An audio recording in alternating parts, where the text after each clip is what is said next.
Dua apa? Kenapa ya? Ayo.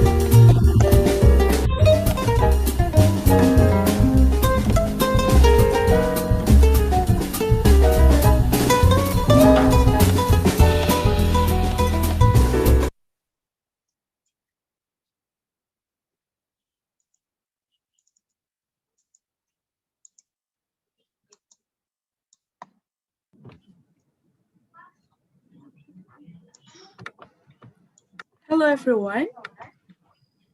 Good afternoon. Good afternoon. Good afternoon.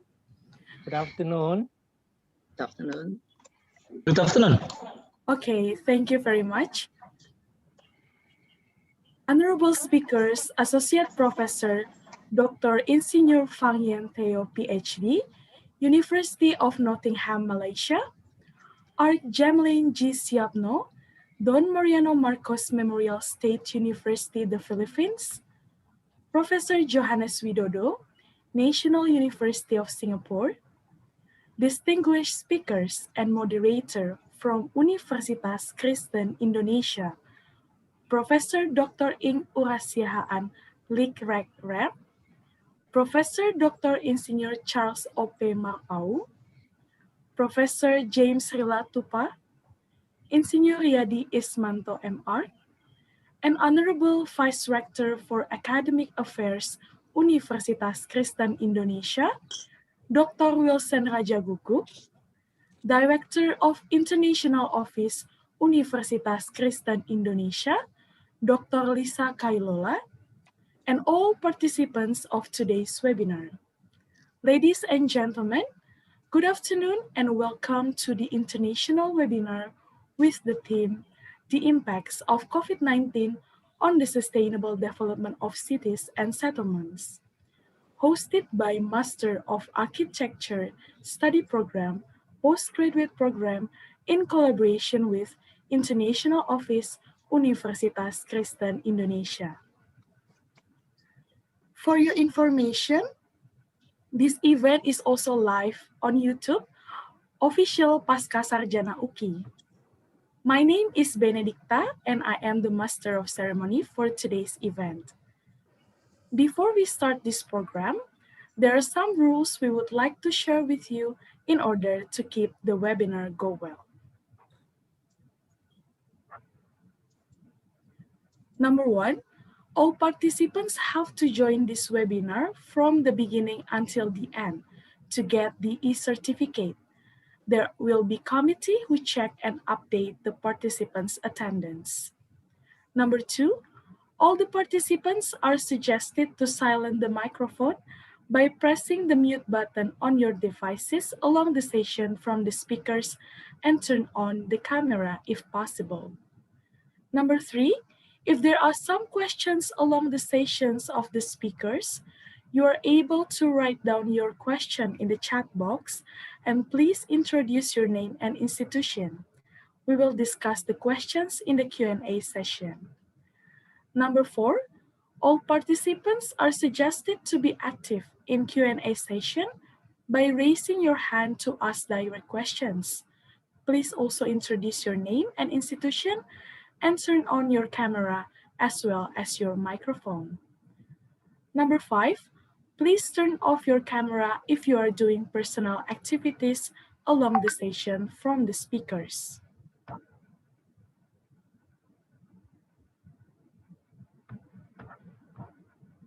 Ladies and gentlemen, without further ado, let us begin our international webinar with an opening prayer led by myself.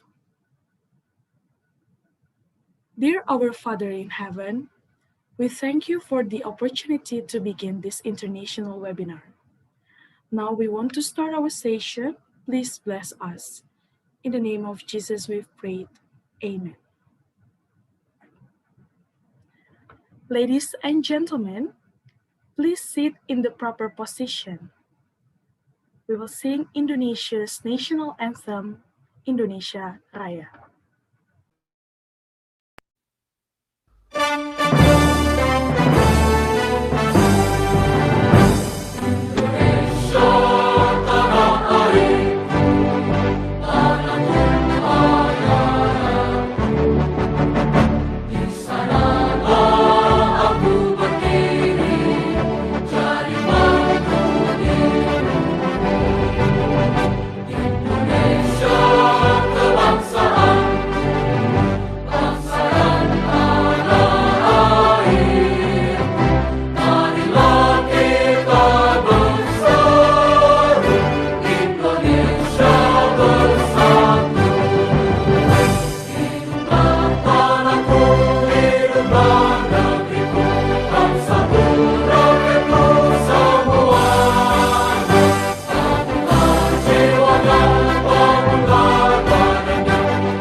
Thank you.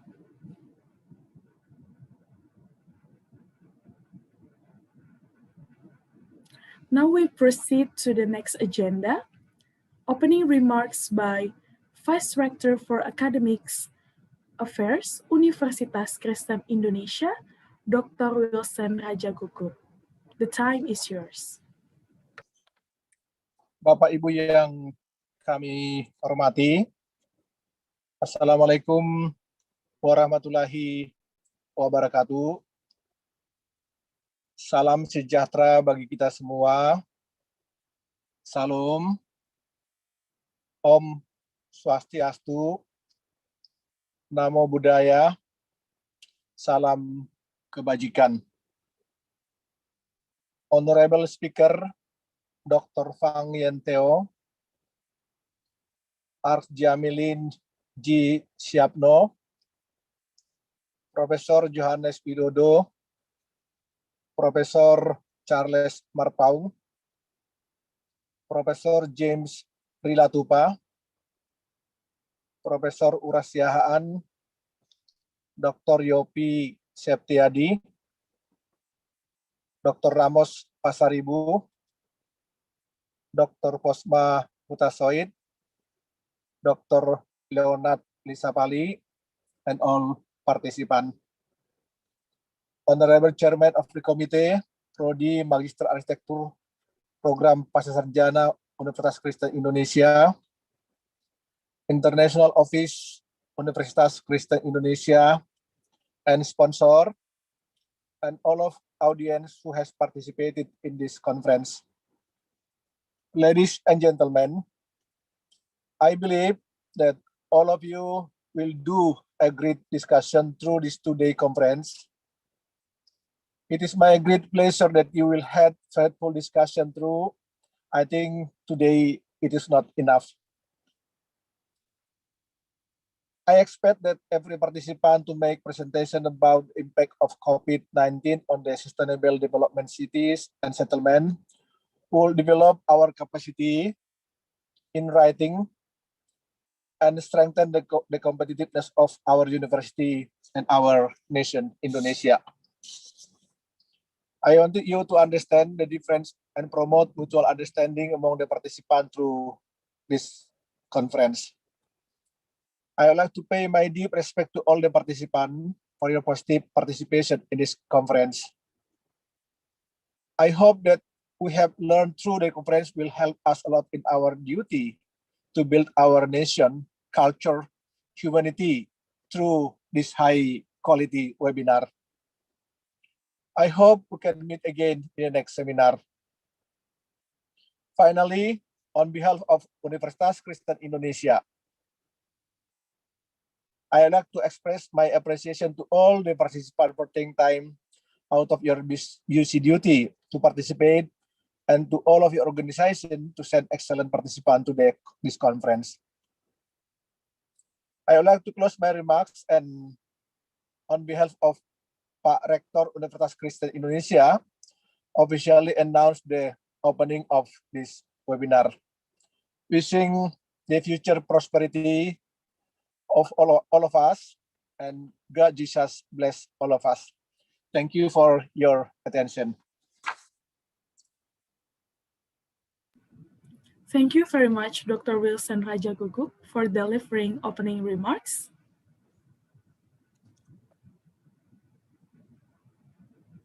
Next slide, please. Now we would like to listen to the keynote speech by Professor Dr. Ing Uras Siahaan Rek, Head of Architectural Engineering Master Program of Universitas Kristen Indonesia. Professor Uras, the time is yours.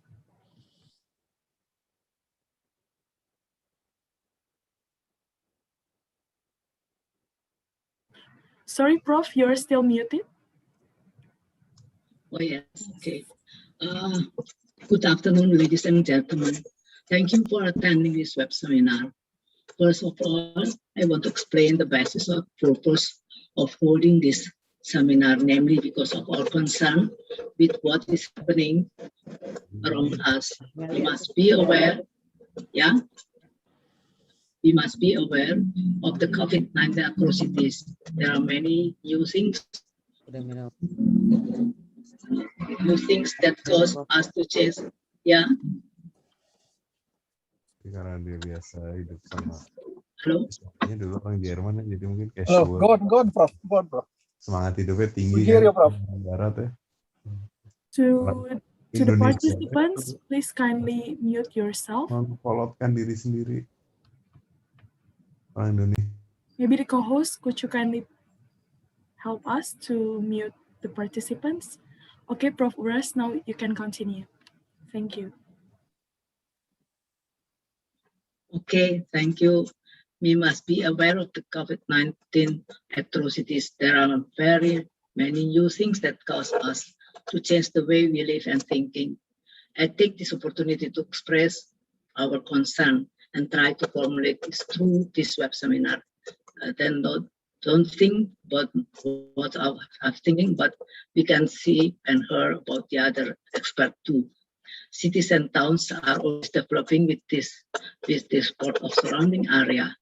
The relationship between these regions will determine the urban development, but it also means giving reciprocally positive and negative impacts on the neighbors. Thus, the sustainable development of cities and their settlements is highly interdependent for sustainable development. So, like the UN has mentioned, the Sustainable Development Goals 17, some of them relate to urban settlement development, which is said to have not yet addressed the root problem. Some of them main problem but could not be resolved until the end of the MDGs era. And the wide gap between poor and rich households, for example, between rural and urban areas, gender inequality, war conflict, scarcity of access to basic services for the poor, and climate change, and etc. is make this problem so until now. And come again with the COVID-19, the poor urban management.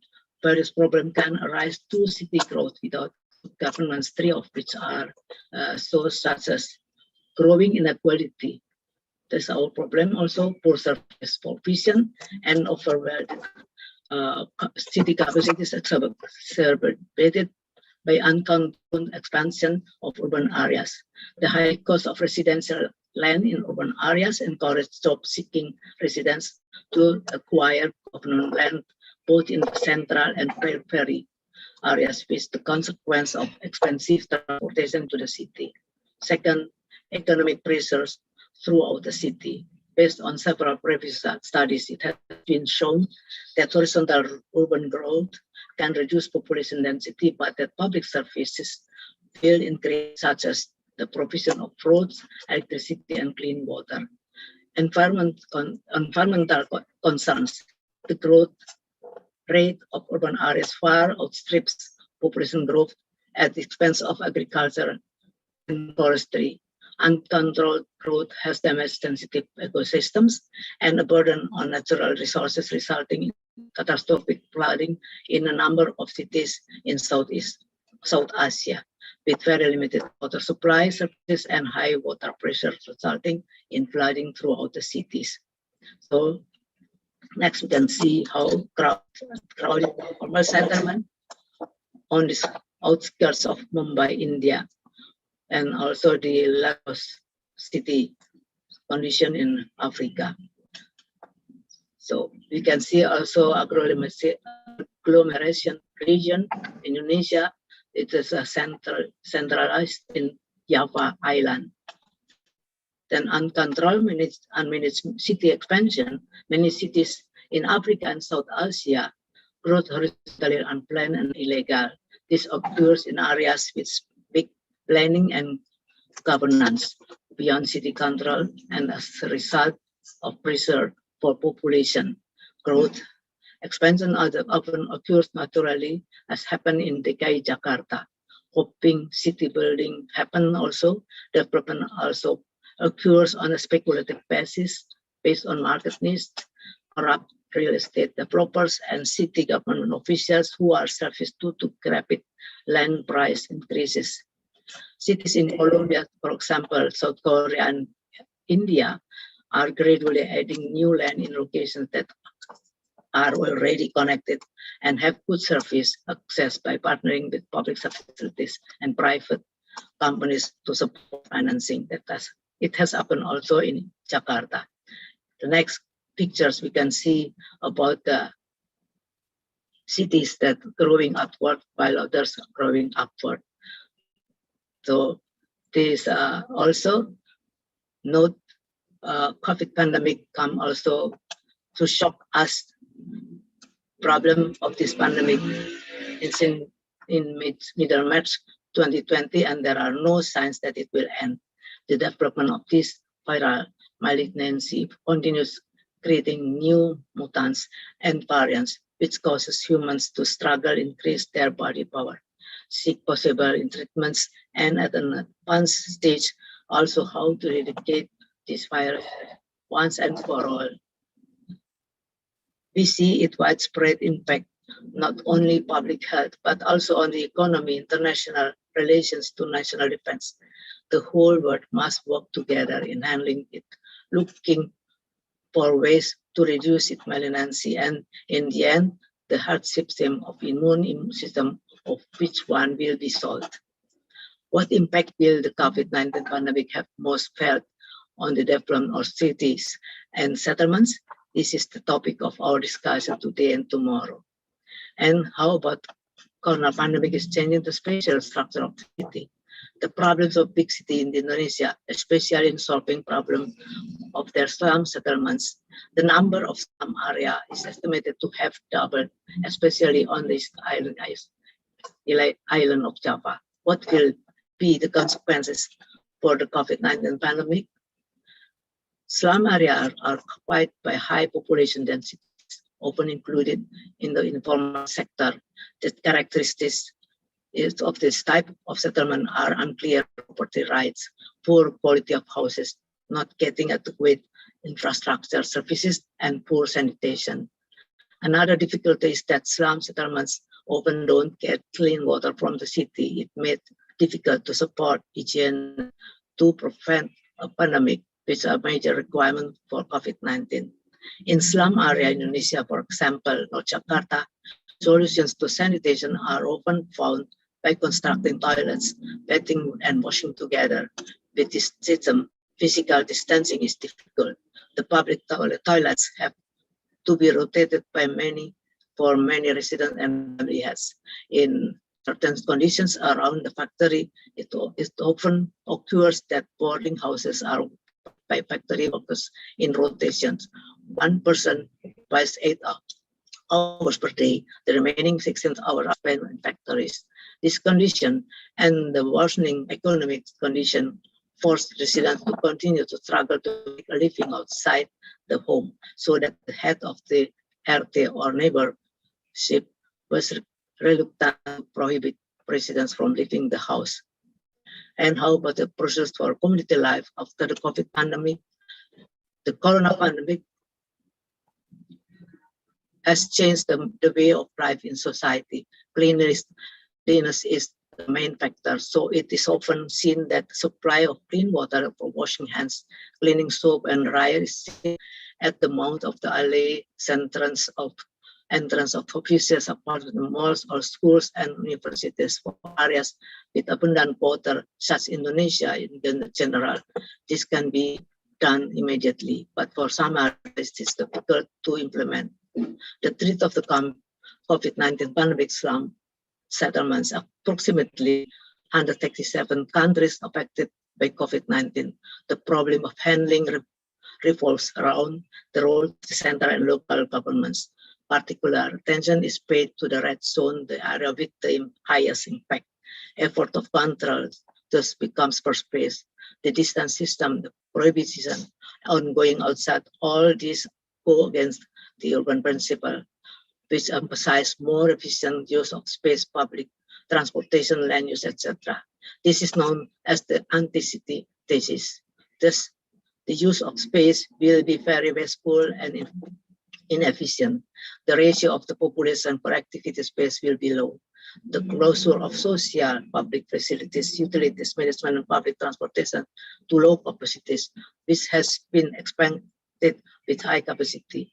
The characteristics of a city are always in the form of density, population density of a few people per hectare, and the city develops and functions as a growth pole for the surrounding area, and the one becomes center of power. In order to maintain this power, cities must join in the fight against this pandemic, as well as being seen as the main contribution to the pandemic. And we can see also how about the COVID-19 threat, the Sustainable Development Goals. The relevance of the social development pillar sets 42% of national consumption supported by the middle class. 53% of national taxes are paid by the middle class too. Thus, the resilience of middle class needs serious attention. For the economic pillar, the impact is said to be worse than the economic crisis 2008-2009. The 2020 global economy is projected to grow negatively and experience a recession. There is a risk of achieving the Sustainable Development Agenda in 2030. As a result of the COVID-19 pandemic, there has been a decrease in welfare in all income groups. Those affected people below the poverty line, most 10.86%, and poor vulnerable people 30.70%. The economic, financial, and COVID-19 crisis affect the food crisis too. The government also carries out social protection programs in handling COVID-19. The threat of COVID-19 to the Indonesian economic banking crisis, economic financial crisis, the world civic pandemic have rapidly affected developments in Indonesia. For example, during Asian economic 1998, the rupiah exchange rate deteriorated from 2,450 rupiah per US dollar become to 16,650 US dollar. It was in 1980 and now happened also in this year 2021. And also education policy due to COVID-19. COVID-19 also had impact the primary education sector, modifying it to high various factors that affect education. For example, the policy of distance learning education. Teachers, lecturers are not ready for online learning materials and system. Also, IT infrastructure constraints and internet costs in online learning, PSBB or distance, social distance policies, stay-at-home technology constraint, especially for poor, vulnerable, and remote areas. And how about the relevance of sustainable development? You can see the graphic about the growth of the bird economy. It comes in the to -3% in 2020. And the SDG says relevance to pillar of economic developments, COVID-19 pandemic has an impact in the achievement of the 2030 Sustainable Development Agenda. So we can see the picture, the COVID-19 pandemic continues to escalate until now, and the global economy is projected to grow negatively 2020, this last year. And need for the security measures prevention of the spread of COVID-19, and also Indonesia economic growth at the end of 2020 is estimated to decline by 2.3%, and poverty rate 9.4% increase, and Gini ratio 0.379%. It is risk to achieving the 2030 Sustainable Development Agenda. The relevance of SDG to pillars of social development, you can see there has been a decline in welfare in all income groups. Those affected COVID-19 and people of 30% of this group in the field of education in the emergency period of spread COVID-19, the process of learning from home, and also national exams was cancelled last year, and student admission implemented strict health protocols to prevent the spread of COVID-19. A pandemic can cause social unrest, which will threaten the economy, unemployment due to layoffs and the entry of new labor force. And also as SDGs relevance to the pillar environmental development, we can see positive influence in this area. Air quality stop most industries have made a positive impact on the environment. The level of air pollution has decreased, reducing CO2 emissions and the climate crisis. CO2 emissions have decreased significantly, but this is only temporary.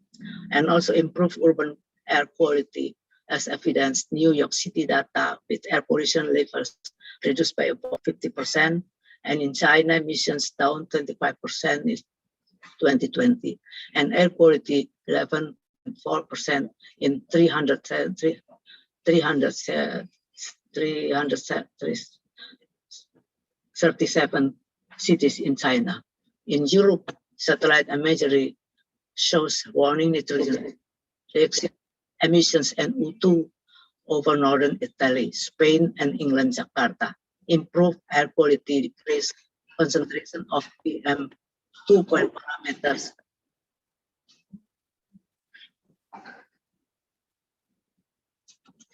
Water quality improvement, for example, the canals ran clear with the boats leaning in the city of Venice. Due to the lockdown, the oceans also experienced a decrease of noise pollution.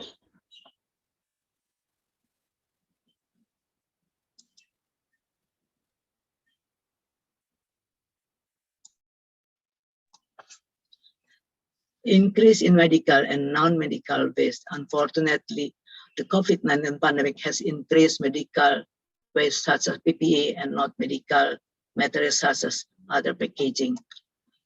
Pardon if my internet is not properly done. And water quality improvement also. The canals ran clear with the boats leaning, so increase the medical and non-medical waste. This is the problem now because of the medical system. Decreasing use of public non-transportation. The decrease in the number of passengers on April 15, 83,000 per day, down 34.52% compared to previous month. The integrated public vehicle, Moda Raya or MRT, lost passengers on April 15 also, about 94% compared to January 2020. There has been decrease also in passengers April by KRL or Counterline electric train. It is about 78.69% decrease in the number of passengers on April 15. Only 264 per day or 93% compared in January 2020. This evaluation make the loss for the transportation in Jakarta. Post-COVID recovery strategy, learning and urban development. Urban development requires medical facilities as part of urban services. Public health services, especially during the pandemic, are very vulnerable and need strong support from the city government. And also, settlement readiness to face the COVID-19 pandemic. More than 55% population resides in urban areas in Indonesia, and in 2045, it will be 67.1%. And from them, there are 15.5% million or 36.9% of urban households who live in housing units with below standard. And cities with the corona make more problem, especially for this slum area. So this pandemic showed the importance of proper sanitation. Entire city of UKI Jakarta, not limited to certain sectors. For example, the cholera pandemic of the 19th century has prompted city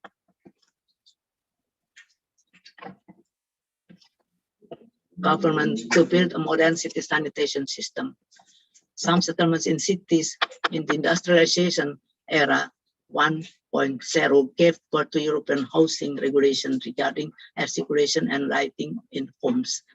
The emergence of COVID-19 pandemic has added new aspects to urban development, so that it must be arranged, adapting to the phenomena of changing life in our cities, changes that occur very suddenly without preparation.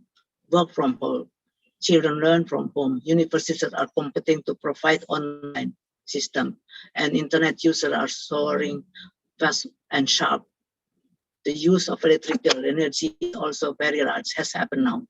The World Economic Forum 2020 emphasized that this COVID-19 pandemic is a warning to humans to stop overreacting in exploiting nature.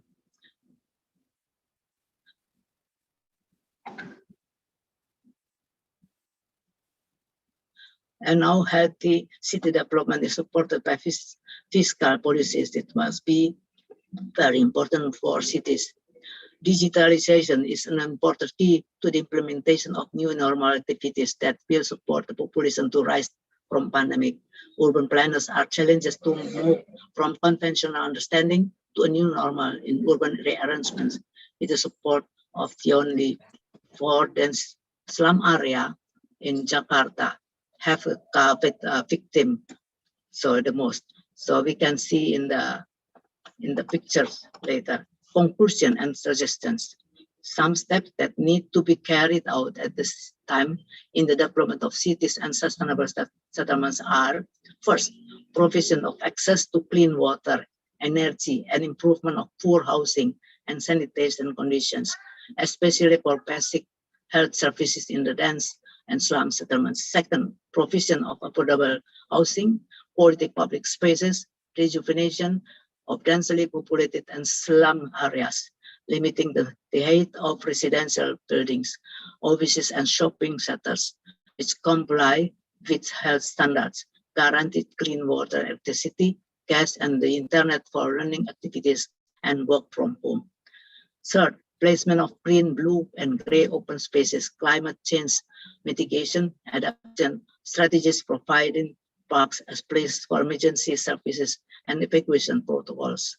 Fourth, increase the capacity of urban and regional planning and be integrated into the health and mitigation system, the provision of clean and city water, gas, electricity, renewable energy, integrated transportation, internet networks, and combination with urban agriculture for food security as pillar of urban resilience. Fifth, provision of data, big data that is accurate in all areas of the city, sub-district to urban villages, to assist rapid crisis response actions. And six, further and advanced development in the primary and secondary education system, which adapted to technological advances without compromising the continuation of social relation between the people. And now we can see the city Jakarta map. That's only for areas with a density and relative high number of COVID-19 number. So it can not be proof that the slum areas are the problem for the COVID-19. And also the second picture is about the spreading of the COVID-19 in whole Jakarta area.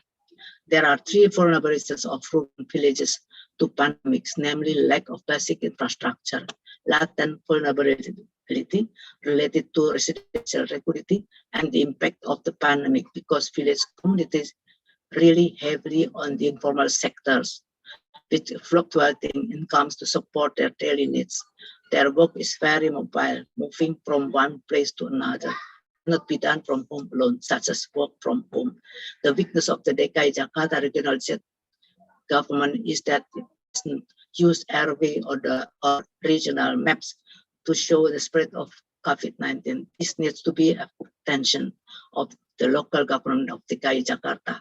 It could not be proven whether middle-class employees were exposed to the coronavirus more than residents from the informal sector. This needs to be known to make the right movement in overcoming the coronavirus.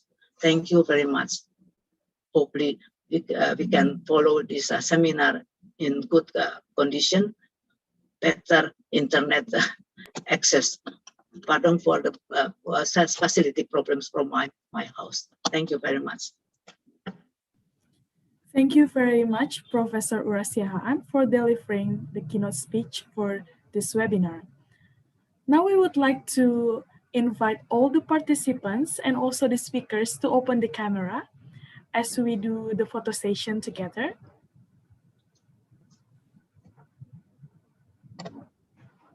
There will be 4 slides so that our committee can catch up the photo. Okay, now we will begin from the first slide. Everyone, please be ready. Give your best smile. 3, 2, 2, 1. Okay. For the second slide, 3. Okay, we're still waiting. Maybe anyone wants to open the camera. Okay, for the second slide, 3, 2, 1. Thank you. For the third slide, please open the camera. Okay, 3, 2, 1. And for the last slide, kindly open the camera for all the participants. Okay, so 3, 2, 1. All right, thank you very much for the time. Now we proceed to our agenda, the first session of today's webinar.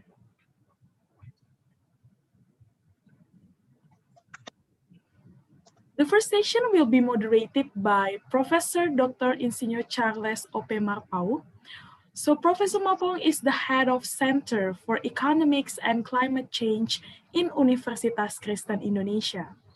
He finished his undergraduate program at the Department of Electrical Engineering, Bandung Institute of Technology, and continued his master's degree at the Department of Applied Statistics, Bogor Agricultural University.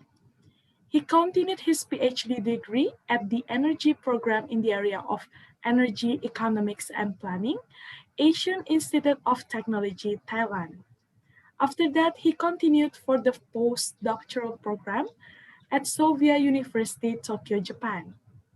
He is also a UNESCO guest lecturer on the e-learning program for the subject of renewable energy policy and planning for sustainable development courses.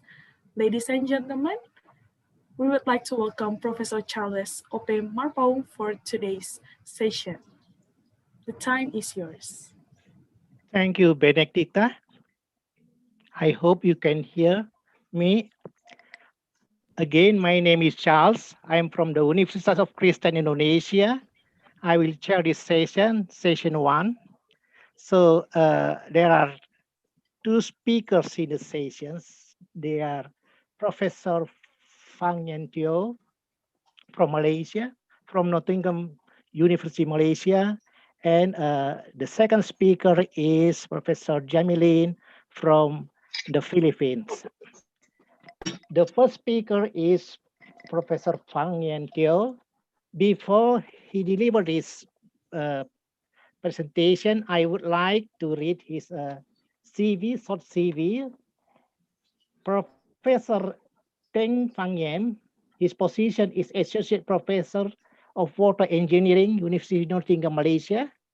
And then his area of research are in the area of water engineering, hydrology and water resources management, river and coastal engineering, flood and urban stormwater management.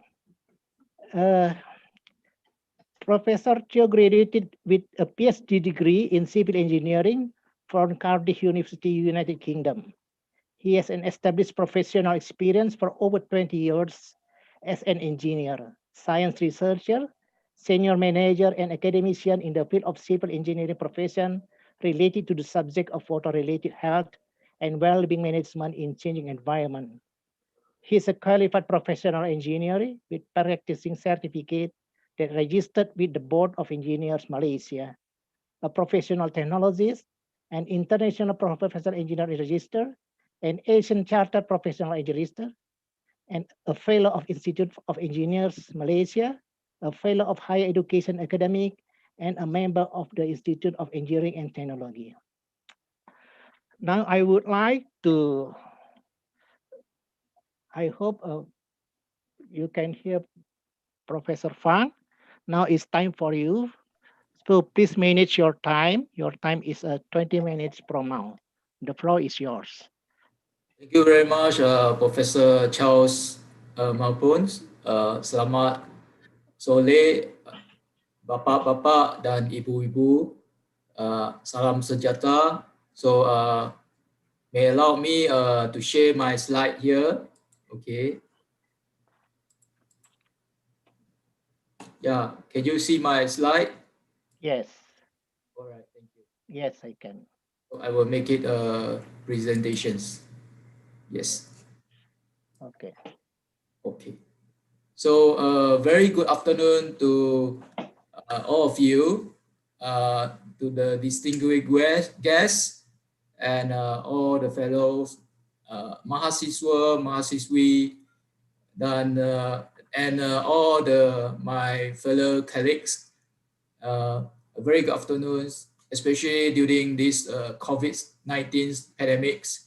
I hope all of you are safe and also healthy in this time.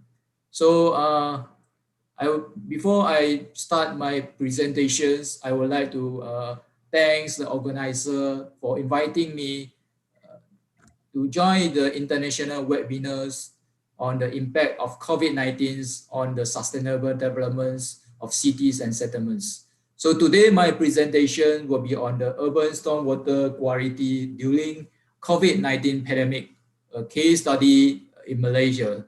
So as introduced by Professor Charles Maupun, so I'm the Associate Professor of Water Engineering from University of Nottingham, Malaysia. So today it's great for me to share with you on this topic on the urban stormwater quality during COVID-19 pandemics. So this will be the content of my presentations. Firstly, I will give you some introductions about urbanizations. I think this is related to the main topic of international webinars, where you are looking into the sustainable city and also the settlements, where I heard about the presentation by our keynote speaker, Professor Unas, just now. She emphasized that the clean water is so important, especially to achieve the sustainable cities and also the settlements. So today I will discuss with you on clean waters, where we are looking into the aspect of the pollutants and on the stormwater quality. And also before that, I would like to share with you on the issues and also the challenges and also the urban stormwater management in Malaysia. And I will bring you to the COVID-19 pandemic in Malaysia and how this COVID-19 have the effects and also affecting our stormwater qualities. And finally, I will give you the conclusions on these presentations. Hopefully, I can manage to finish on times. I have given 20 minutes, so maybe Professor Charles, you can remind me if I have presented more than 20 minutes. Yes. So just let me bring you all together to the Malaysians. So I know Malaysia is a very close neighbors to Indonesia, and this is not new for you. I think as most of you, maybe you've been to Malaysia and you have seen this. You can be visited to Malaysia most of the time, especially in Kuala Lumpur, the capital city of Malaysia. So you may see this is how the settlements in 1950 and also the settlement in 1970 where there's no high buildings, and this is all covered with the tree, forest, and we call that as a rural areas. And when they come to the 2000s, year 2000s, where these places have been developed, we have these urbanizations, and this is where we have the cities and also the settlements. And today our topics is more looking into the sustainable cities and settlements, which is in line with your international webinars. Hopefully, I understand most of the mahasiswa and mahasiswi here are the graduates, undergraduates for architectures. So you may look into all this how urbanization affecting, especially today my topics here will be related to the water issues and also challenges. So you may see the urbanizations and also the developments years from 1950s, 1970 to 2000s, and this is how the developments in Malaysia. And you may see the next slide here in the 1910, in 1910 in Kuala Lumpur, where you may see this is the Masjid Jamek, one of the popular mosques in Kuala Lumpur city center. So this is located at the confluence of rivers, where you may see this is one of the river, Sungai Krang, and also the other river, which is Sungai Gombak. And this is a confluence, and where this is a place where the Muslim and also the people will be come here to pray. And today is in 2020s, where this mosque is still there, but behind this mosque, you may see we have all the high buildings, high-rise buildings, and also you may see this is how the architectures of Kuala Lumpur city centers here. So you may see there's rivers. The river is still flowing. Okay, still flowing. We have the Sungai Krang, the Krang rivers, and also the Gombak rivers is still flowing. And this is a conference where the people are doing their business, and where the people is doing their daily life in Kuala Lumpur city centers. So on the next pictures here, on the pictures on the right hand side, so this is how the architectures for the Kuala Lumpur city center with the twin towers, the KL Kuala Lumpur city centers, KLCC, the twin Petronas Tower, and also the KL Tower, the Kuala Lumpur towers here, with the water fountains, where these water features, which is part of the urban stormwater management, which is my topics I'm going to emphasize in today presentations together with you on discussions. And also you may see how the architectures, the buildings, high-rise buildings, and also together with the water features that play a very importance, as highlighted by our previous keynote speakers, Professor Unas. The green waters and also the water resources is so important, especially for settlements and also for the city. So I would like to highlight to you on the issues and also the challenges here, especially focusing on the stormwater. So you may see in we have all these issues, erosions, pollutions, and flooding. But today I will just only focus on the pollutions, where that will be a very important part for us. As you know, we need to have the clean waters for our daily life. In terms of the flood or too much of water and also too little of waters, I will leave it to others day. I will not discuss it today, but anyway, our focus is on the pollutions and also on the water quality aspect. So we have the challenges here, especially on how can we manage the water qualities. So in terms of the stormwater, we have so many issues, included the quantity aspect, quality aspect, and also on the sediments. This is why our rivers and also the rivers waters so dirty and also polluted. And you may see our rubbish and we polluted our rivers. And this is what happened in our daily life, and also that happened in our urban city areas. And also I think this is happened in most of the country, included in Jakarta and other places. But If in terms of a water quantity, if we have too much of water, then we're going to have the problems like flooding. And if too little of water, then we have a problem on drought. This is what happens in most of the countries. So I will focus here on the water pollutions. Okay, when you may see this contributed from the industry area, agricultural activities, sewage, farming, pig farm, market, wet market, and also some others landfill.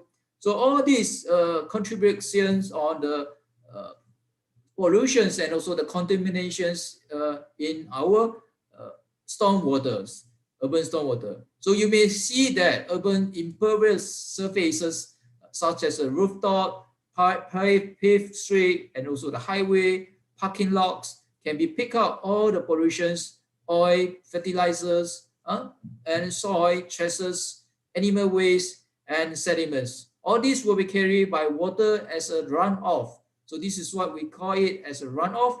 All this rubbish will be carried by water, the storm water, and that will bring it to the drain, and finally that will be go to the river, and eventually that will be come to the sea. So this is how we can see a lot of rubbish in our sea that is come from ourselves, because we throw rubbish maybe anywhere that will be carried by water, okay, carried by the storm water as a runoff. So this industry area and also the sewage contributed to the pollutants and also the contaminations in stormwater management. And this is a source of water pollutions. And you may see I have highlighted just now the point sources that will be the contamination of the traces from your house, from any one of the from the sewage treatment plant and so on. Even there's air pollution that will contribute to our water pollution as well, because air pollutants that will be after the rain, that will be airborne nutrients and pesticide can be transported far from their area to the of the origins.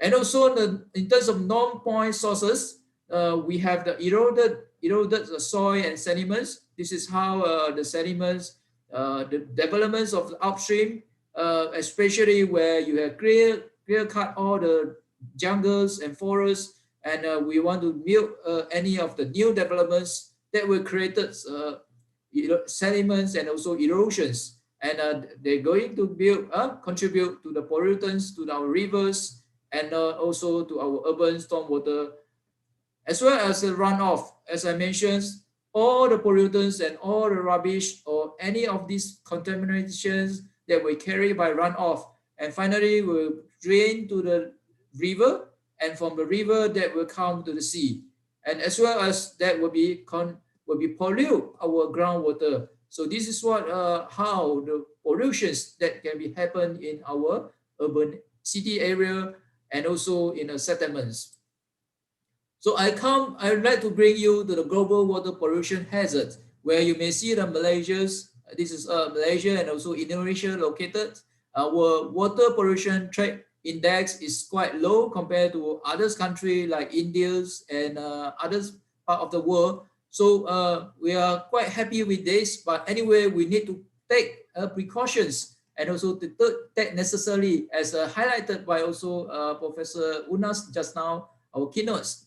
We need to make sure we have provide clean water, especially during these pandemics. And this is how the global water pollution hazard have to look into actions. So I have bring you to the global pollution hazard. So now I would like to bring you to the Malaysia's. This is to manage all this quality and also the quantity of the water, which is in the low, not satisfy our. We need to have the stormwater management. This is what we have in Malaysia. So in 1975, the engineers came out with this urban drainage design. So there's evaluations of this, where we in 2000s we have the urban stormwater management manual for Malaysia, And in the 2011, we have a revised versions, which is a MASMA Urban Stormwater Management Manual editions, second editions. So with this design guideline and also the manual, the engineers and also the architects and also the town planners, they have some guideline to manage our stormwater, especially in Malaysia. So in terms of the stormwater management, this is how we want to have, which is a sustainable stormwater management, where we apply the MASMA concept, looking into the quantity control, quality control, erosion, sediment control, operation, and also the maintenance. And we look into the aesthetical value of these facilities. So we have for managing the stormwater, we have the on-site facility, community facility, and also regional facility. So I will discuss with you how this facility will help us in terms of the management of the stormwater, and also to help us on the control of the quantity aspect and also quality aspect, which is our main topic. We are looking into the quality aspect, where we are looking into how the pollutants can be reduced, and also we can improve our water to make sure we have the clean water for the futures, and also for our city, and also for the settlements. So the stormwater detention system, as I mentioned just now, we come from the on-site detentions, on-site facilities, which is detentions on-site. Okay, this is something like the infiltration car parks, and also you have the rooftop, the underground tanks, and also the below ground tank, and also above ground tank. All these will retain the water temporarily, and also that will be helped to maintain to make sure we have improve the stormwater management. In terms of the communities facility, we have the dry pond. So this is how we can get it from here. This is part of the dry pond, and also the sway that we can have it in our community facility. And in terms of the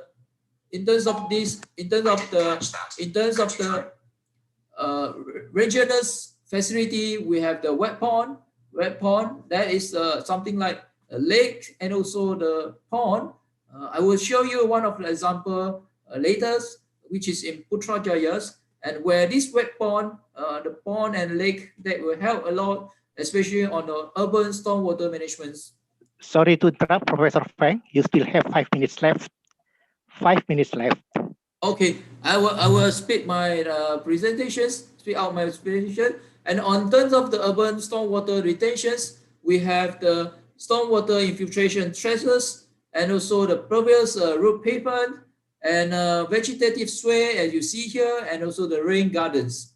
So we have the innovations on that, a biological stormwater system. So these have been innovated, and on the regional facility, where this detention pond will help a lot in terms of the water quality aspect, because we can make sure we have the clean water. We start with the 4-bay, sediment 4-bay, where we have the GPT, gross pollutant trap, and this sediment 4-bay will trap all the sediments before they come into the wetland. And this wetland here will be helped a lot on filtrations, and make sure we have the clean water before they come to the pond. And this pond is the place where we retain all the clean waters, and we detain it, and we discharge out into the rivers. And we make sure our stormwater is clean and also in a good quality. So I will just show you a few examples here. This is what you can see in Malaysia. So we have the few examples with very good applications in pond, and you may see the housing area here. They have property price have increased because they have this aesthetic value of this added value in terms of the aesthetic, and on a pond and so on. So I bring you to the COVID here, straight to the point. COVID Malaysia, we have the lockdown in 2020, in the March 2020. This is how we have a movement control order, MCO. In Malaysia, we call it MCO. Even in yesterday, 28th of April, we still have the cases, new cases of 3,142 cases. And we have up to now, total cases are 402 thousands cases. So this is how the serious COVID-19 pandemic in Malaysia, and we need to have some concerns, but many people look into the stormwater quality. Is that improved? And you may see this is how a few of the paper cuttings showing the air and also the water quality improved during MCO, which is the movement control orders in Malaysia. And even in this newspaper here, we can see the cleaner waterway and also river during the MCO. And is that the water quality improvement achieved? And also the coronavirus, and you can see, compare these two pictures here. The first pictures here on the left hand side is during the MCO, on the right is before the MCO. So you can see how dirty of the water, and during the MCO, the water, the rivers and also the stormwater have the chance to be clean and also to be improved. So I will show you the case study in Malaysia. So this is in Malaysia's Putrajaya, where you have in 1997 we have this is still the jungle and also the forest with the palm oil plantations, and we have developed it into the administrative city centers, which is called Putrajaya in 2002. So this is Putrajaya in 2020. This is highly developed, and you can see this is federal territories of Malaysia, and this is how we want to manage the stormwater in Putrajaya. And you may see the Putrajaya lake and also the wetland is constructed, or we call it a man-made. Okay, it's a man-made constructed lake and also wetland. This has helped a lot, especially on the stormwater management. And in order to ensure the surface water runoff not to be polluted and not to be pollute downstream area. So you may see in Putrajaya, this is a wetland. We have 24 cells of this mangrove area. Sorry, 24 cells of this wetland cell. And also this is the outlet of the Putrajaya, where there is a dam. This is called a Putrajaya Dam. The water will discharge out into the rivers. Please finish your presentation in 1 minute. Okay, I will finish in 1 minute. So this Putrajaya lake and wetland, you may see how it functions. And in terms of water quality, this is inlets where the water quality is very poor. And you can see water quality during the COVID and also before the COVID, which is in the class 2, mostly on the class 2. During COVID, which is lockdown, we have the class 1, which is increased. This is so significant comparing to the January and February, which is before the MCO. So during the MCO, we have the very good improvement on the quality. And you may see this is how the result we have a class 1 of the water quality. And this is comparison between 2019 and so 2020, which is during the COVID. And you may see this has been ringed down on the chemical oxygen demand, COD. And the improvement of water quality also have been certified by the reflectance of the spectra band based on the LAMSAT 8. In conclusion, the COVID-19 pandemic has caused implementation of the MCO, and this limitation of the humans movement has reduced anthropogenic activities, and it has also reduced inflowing of pollution from human activities into the stormwater system. There is a positive impact and also improvement of urban stormwater quality. So with that, I think I'd like to thank all of you for terima kasih, and also I'd like to give you a quiz here. So maybe you can just fill out the box here in between, where this will be the I and also this will be you. So with the social distancing, we can keep this virus away from all of us. Thank you very much. Stay safe and also healthy. Thank you. Thank you very much, Professor Feng. Very nice presentation. Please remain stay because we are going to have question and answers after the second presenter. So the second presenter or the second speaker is Professor Jamilin Jesiapno from the Philippines. Before she presents his paper, I would like to read his short CV. So Professor Jamilin,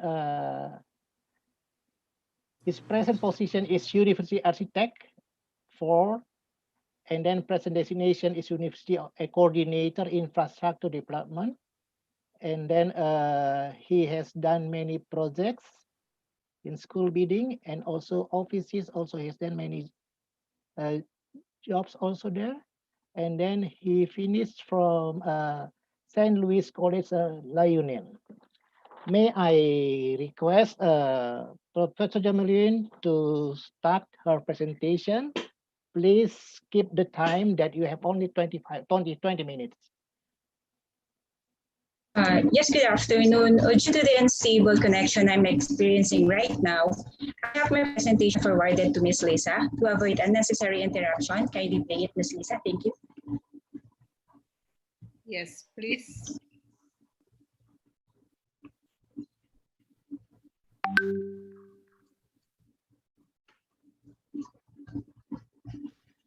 Salamat sore to everyone.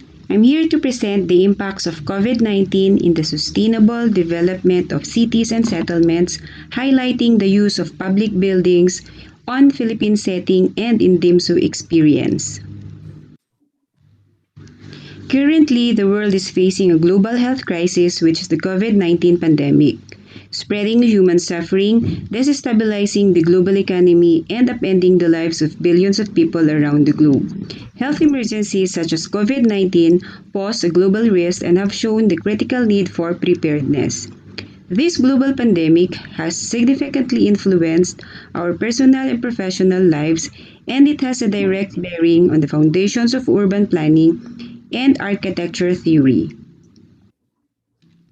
Given the importance of sustainable cities and human settlements to global development, recent movements pushing to address sustainable development from an urban perspective have taken place throughout the world. This can be seen in the inclusion of a standalone goal on cities and urban development in the SDG 2030 agenda, which is Goal 11, making cities and human settlements inclusive, safe, resilient, and sustainable. During the pandemic, public buildings have been challenged to provide healthy and safe community facilities. This building generally serves the purpose of providing service to the public, which includes schools, libraries, offices, multipurpose centers, among others. So the purpose of this presentation is to describe how the public buildings have been repurposed and redesigned to cope up with the COVID-19 pandemic in the national government, including national line agencies, the local government units, and higher education institutions, and to identify the new considerations in planning and designing academic and office buildings to cope with the recommended guidelines set by the IATF and the Commission on Higher Education. Since the first COVID-19 cases were recorded in the Philippines, the government has taken a number of measures to mitigate and respond to the spread of the disease. By virtue EO number 168, the National Disaster Risk and Reduction Management Council activated the Interagency Task Force on Emerging Infectious Diseases. Led by the DOH together with its members, the IATF, which is an intersectoral collaboration, was created to ensure preparedness and adequate response to assess, monitor, contain, control, and prevent the spread of any pandemic in the country. For the repurposing of public buildings, the Department of Public Works and Highways and Bases Conversion and Development Authority has set up quarantine and isolation centers by repurposing facilities as We Heal as One centers. The Mega Ligtas COVID centers, also known as temporary treatment and monitoring facilities, are temporary non-hospital facilities or emergency patient care centers, which was established to accommodate COVID-19 patients at the provincial or regional level. Some facilities are also serving as quarantine sites for Filipino repatriates from other countries. The first ever We Heal as One center is the Ninoy Aquino Stadium. This is an indoor sporting arena located in the Rizal Memorial Sports Complex in Manila. This was originally built in 1950s and it was converted into an indoor arena named as Rizal Multipurpose Arena in time for the 1989 ABC Under-18 Championships. It has a seating capacity of 6,000. As COVID-19 patients surged in number, the facility was temporarily converted and refurbished into quarantine and isolation center in April 2020. It was completed in just a week with a 112 bed capacity.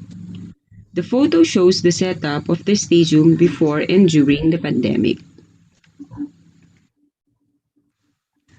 The Philippine Arena Complex is the world's largest indoor arena with a maximum seating capacity of 55,000 spectators. It has an area of 140 hectares, tourism enterprise zone, located in Bukawi and Santa Maria, Bulacan. Owned by the Iglesia ni Cristo, which is a Christian denomination affiliated with the Ciudad de Victoria Development in Bukawi, Bulacan. They offer the area free of charge to the government to be used as quarantine site. The setting up of the center was done through public and private sector partnership between the DPWH, MVP Group of Companies, and Villar Group. The big three tents at the complex shown in the picture were repurposed into 300-bed healthcare facilities. It was completed in just 10 days. Based on the DOH-approved standard, space of 3.05 square meters per patient, 92 beds were installed at Tent 1 and 104 beds at Tents 2 and 3.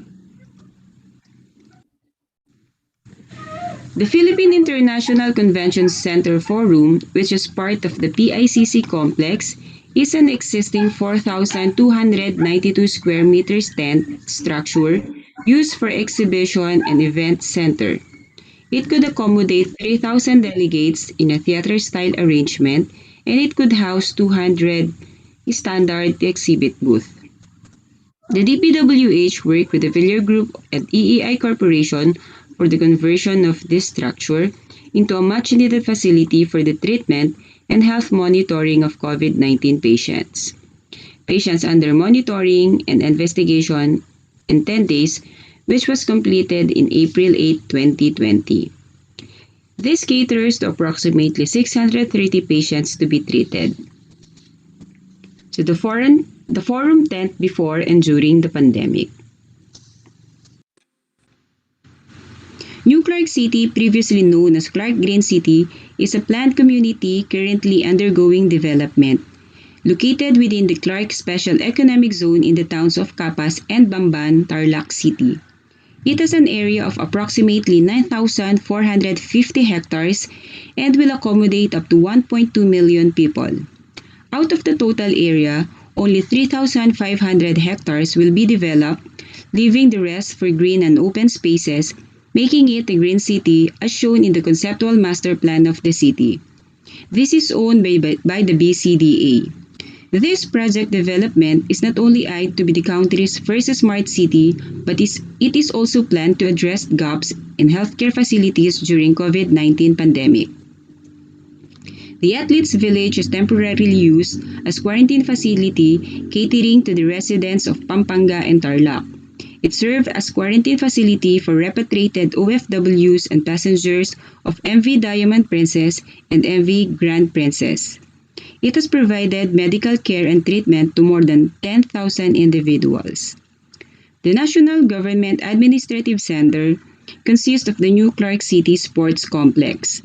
The NCAG building and the UPPGH Polyclinic were identified to be used by patients with mild symptoms, while the Athletes Village for patients under monitoring and the NCAG residences was used as housing for frontliners. Moving on to the regional level, regional evacuation centers nationwide were repurposed to accommodate 5,895 COVID-19 patients. These existing facilities, plus the recently completed, will have a bed capacity of 8,820. In the list of evacuation centers in the country, dedicated evacuation centers were only 2.86%, while 63.45% were schools and barangay halls. Others were churches and multipurpose hall as shown in this chart. The DPWH satellite map showing the 14 evacuation centers in Region 1, which was converted to COVID-19 facilities.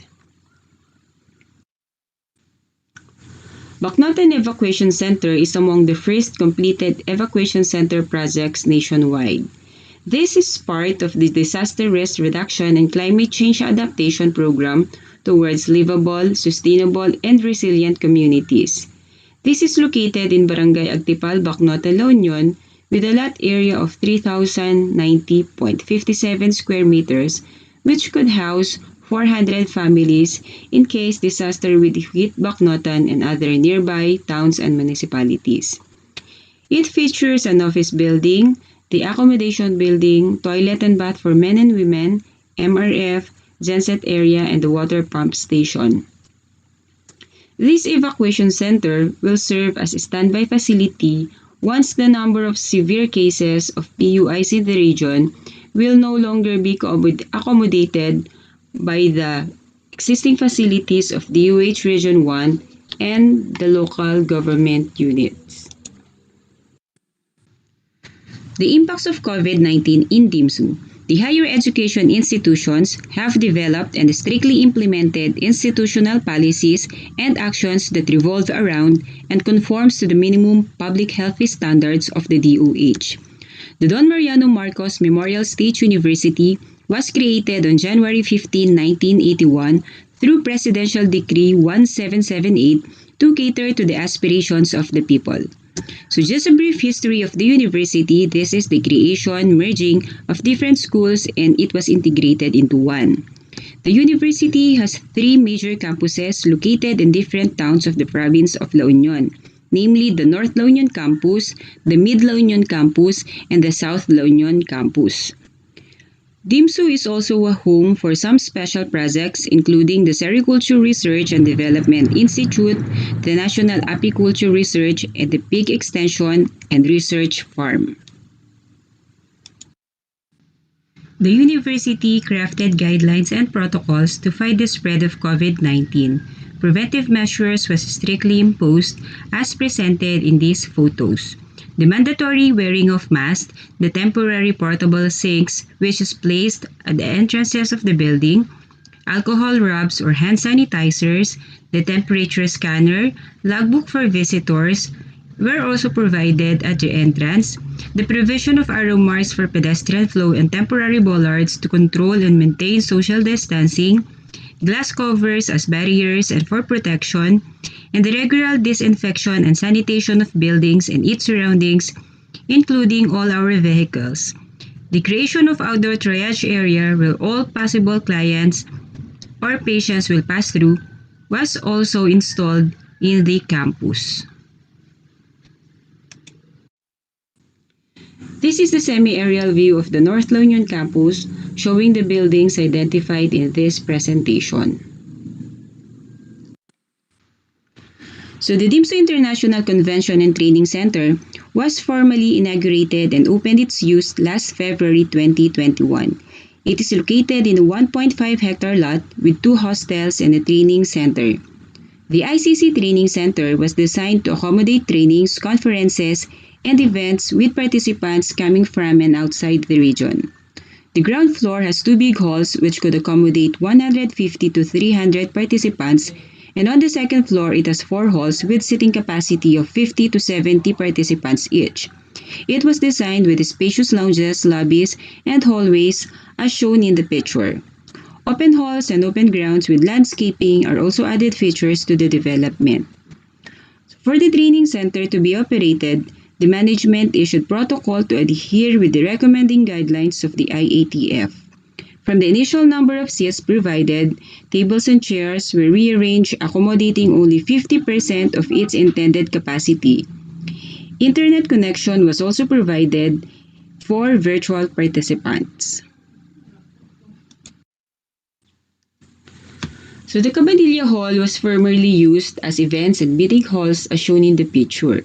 It was also redesigned as temporary office for the planning and resource development to decongest the population at the Central Administration Building.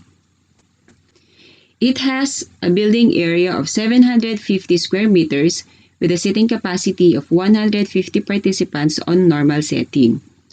At the moment, 30 staff was temporarily stationed at the facility with a working station of 2 by 3 meters. Open planning was adopted, sanitation area, signage was also present in the office building. So this is now the new setup of the Cabanilla Hall. Hostels and dormitories were also identified as an isolation and quarantine facilities for patient employees under monitoring and investigation. Recently constructed dormitories in the campus would accommodate 6 students per room, each with a separate toilet and bath as shown in the picture. The use of public buildings being repurposed and redesigned during this pandemic has led the University Infrastructure Planning Office into adopting planning and design considerations for academic and office buildings. Dimsu and Luke Student Center is a proposed 3-story building consists of student-related offices and the infirmary center, which has a separate access from the main entrance of the building. A triage area on the left side was also designed to be part of the new building to serve as screening area to those students and staff for checkup, and a wash area near the main entrance as shown in the picture. The proposed ICGE building is a 4-story academic building at the Midla Union Campus, City of San Fernando. This is intended to house students and faculty on the recently added program of the campus. Standard dimension of classroom was still adopted but with wider hallways and corridors. From the normal seating capacity of 40 students per room, only 50% will be accommodated if and when face-to-face classes will resume. The SRDI Multipurpose Hall, which consists of offices, training halls, and processing area. This is a new design venture for the UIPO with its indoor and canopy deck garden. In response to the pandemic, the concept of bringing in garden and making it as part of the building creates a psychological effect in reducing stress. It also increases productivity and enhances concentration. Plants inside the building also help in air filtration and absorption of harmful toxics from the air. So since the start of this pandemic and lockdowns, almost everyone becomes plantitos and plantitas. The incorporation of wash areas on the proposed new buildings will encourage both students and staff to maintain regular hygiene practices, which will then become part of the new normal. Hallways were reconsidered from 2.5 meters wide to 4 meters wide to comply with the minimum physical distancing. Wide window openings for maximum airflow, and the use of smooth surface materials for easy cleaning was also incorporated. For future considerations, though it will cost higher, are the provisions of automated and touchless door openings, the voice-activated command, and strong internet connection.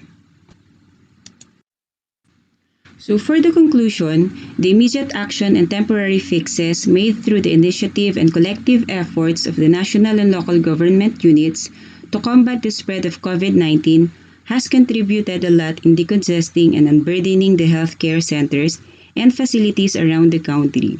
Stadiums, sports complex, and convention halls were easily converted into temporary isolation because of its large and open spaces. So in order to sustain the development during this time, adaptability and flexibility must be considered. For the long-term solution, based on research made and observations, public buildings will then be reconsidered for its planning and design framework. Though this pandemic would not last long, we architects and urban planners should play a vital role in shaping and providing guidelines for sustainable cities and settlements that is safe, resilient, and ready for any pandemic. Before I end my presentation, I would like to share with you this quotation by Norman Foster. As an architect, you design for the present with an awareness of the past for a future which is essentially unknown. Terima kasih and maraming salamat po. Terima kasih, Professor Jamelin. Thank you very much for your presentation. It's very nice presentation. So now we have two presenters have present their papers, and it looks like we have many questions that we are going to ask. I think you can raise your hands or write in chat box what you are going to ask.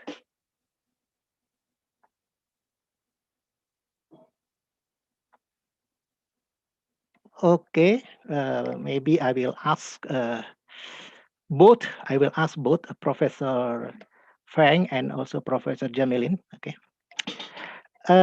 During the pandemic, I'm very concerned with plastics. Okay. Plastics. What people use? People use single-use plastics usage as healthcare measures. And then plastic also generate from medical plastic waste from hospital, quarantine, and then households, and also plastic packaging from e-commerce activities.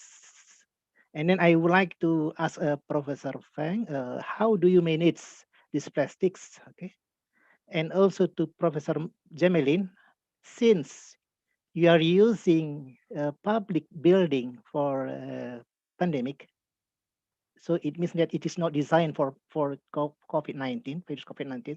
How do you manage the waste? Thank you very much. Now it start from Professor Frank. Thank you very much, Professor Charles. So this is a very interesting questions, and also I'm happy to answer your questions here. I think that is the global issues, especially in the water, where the plastic that will be end out in the oceans, in the sea. So we throw rubbish or we throw plastic anywhere from our house or from the car. As I mentioned, that will be bring by the stormwater runoff to the drain, and from the drain where we go to the river, and river will finally go to the oceans. So this is why I think in Malaysia's during this COVID, I have shown you some of the statistic and also some of the result, and also the graph have shown that during the MCO, the earth, our earth, especially our environment, have taken a rest for a few months, and this is how we can improve our environments. But now seeing we are coming back because we have the open, the lockdown have been opened, and the people, industry, and also the anthropogenic activities have going back against.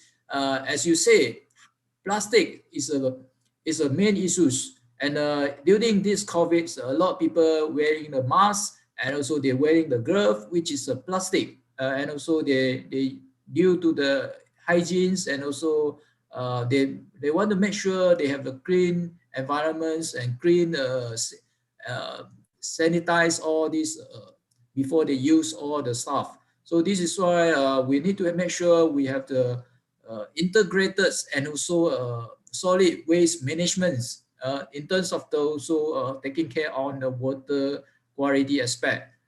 So we not only look into the water qualities or in terms of the water pollutions, we also need to look into the solid waste, which is the waste that going to dispose, and we may want to dispose all these plastics into the integrated manners, and we have the best management practice for solid waste management. Thank you, Prof. Charles. I hope I answer your questions. Thank you very much, Professor Fang. Now it's your time for you to respond, Professor Jamelin. Yes, good afternoon. Yeah. The campuses of the university has each material recovery facility. So we segregate materials. Plastics are being recycled and other materials are being used as biodegradable materials, and those toxic materials are being collected by the municipal waste management system. Okay, thank you very much. Any other questions from the participants? May I ask you something? Okay, please, Professor Uras. Okay, thank you. It's our problem. The household, everybody here in Jakarta have private sewer system in every house. I want to know how is the system in Philippines and Malaysia with the sewer system for settlements. Thank you. Yeah. Professor Charles, can I answer the questions? Yes, please, Professor. Yes, Yeah, please. thank you. Thank you very much for Professor Uras for the questions. In Malaysia, we have the centralized sewage system where we have the piping and all this have been centralized, and sewage will be connected, and we treat it in a centralized sewage treatment plant. And but in the old day, we have all the septic tank, and also we have the individual septic sewage treatment plant. But today we have all this converted into a centralized sewage treatment plant.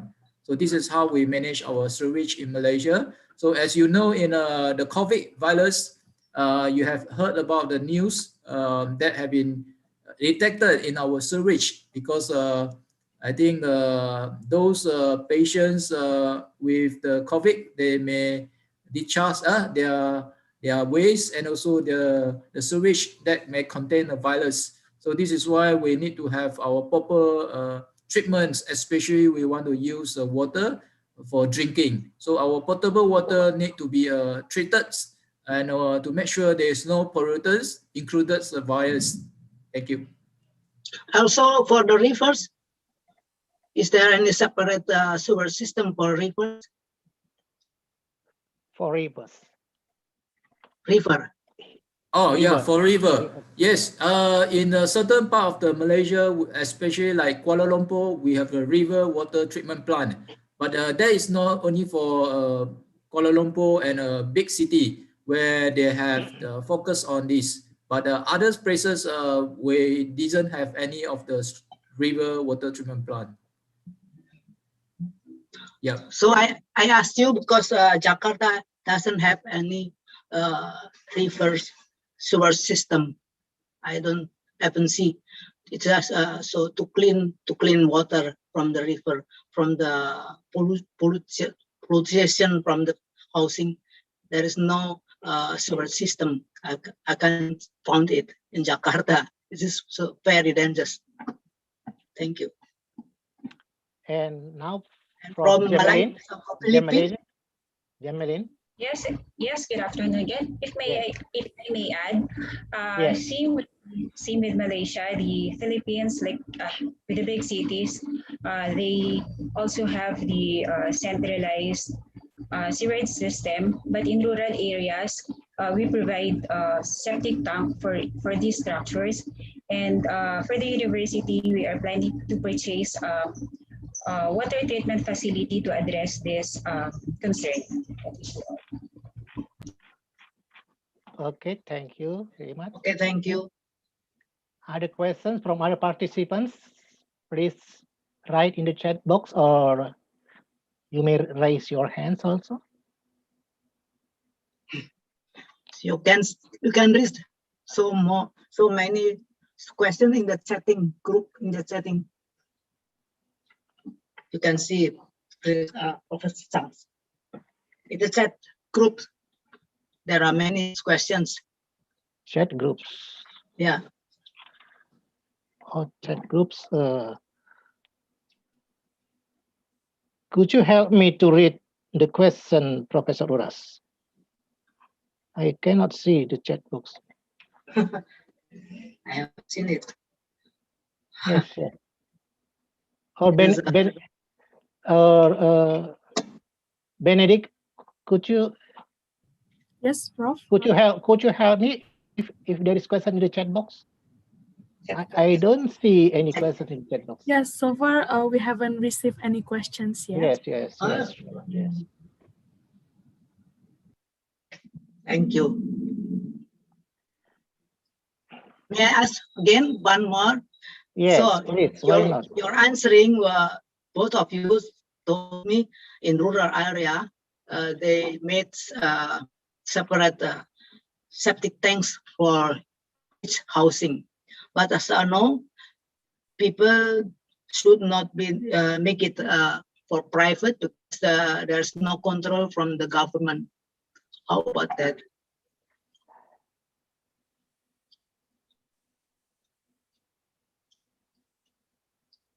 You should make it for regions, not for every housing. Okay, Professor Feng. No control from the government. If you make it from your own.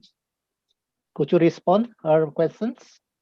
Yeah, I think in the rural area, they might have their septic tank, but they need to dislodging the sewage a few times during the years. So they may want to contact the operators for sewage.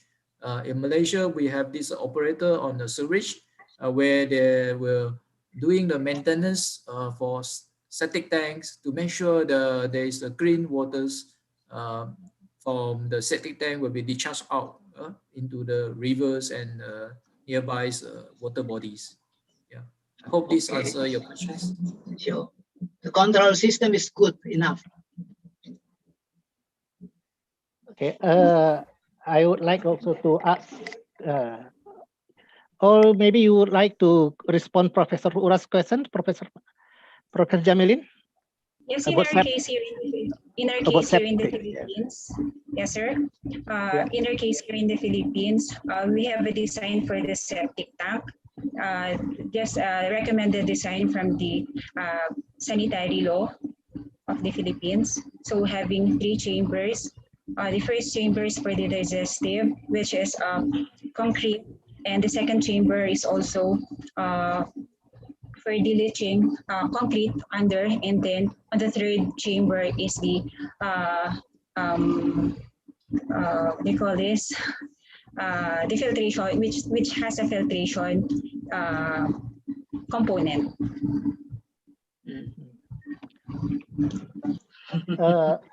Okay. I would like also to ask Professor Jamilin. Now we are in coronavirus. People say already phase 3. Okay, going up to phase 3. Coronavirus phase 3. Okay, and then how do you make use? How do you make use of public building to overcome this? In case of there are many people will suffer from this virus. Yes. Is it still the same, or maybe you are going to add something this and this? Yes, sir. So based on the presentation I have made,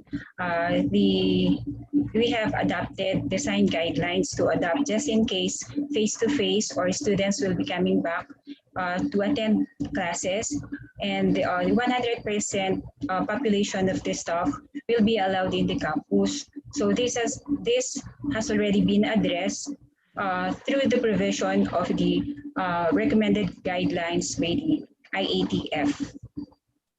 Okay. Any other questions from other participants?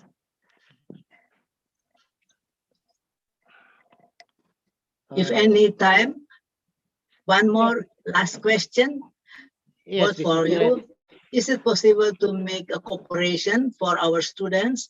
We have planned to make a workshop in October about this issue, coronavirus, how will be happen with the big malls and apartments, and also offices that are emptied because of the pandemic.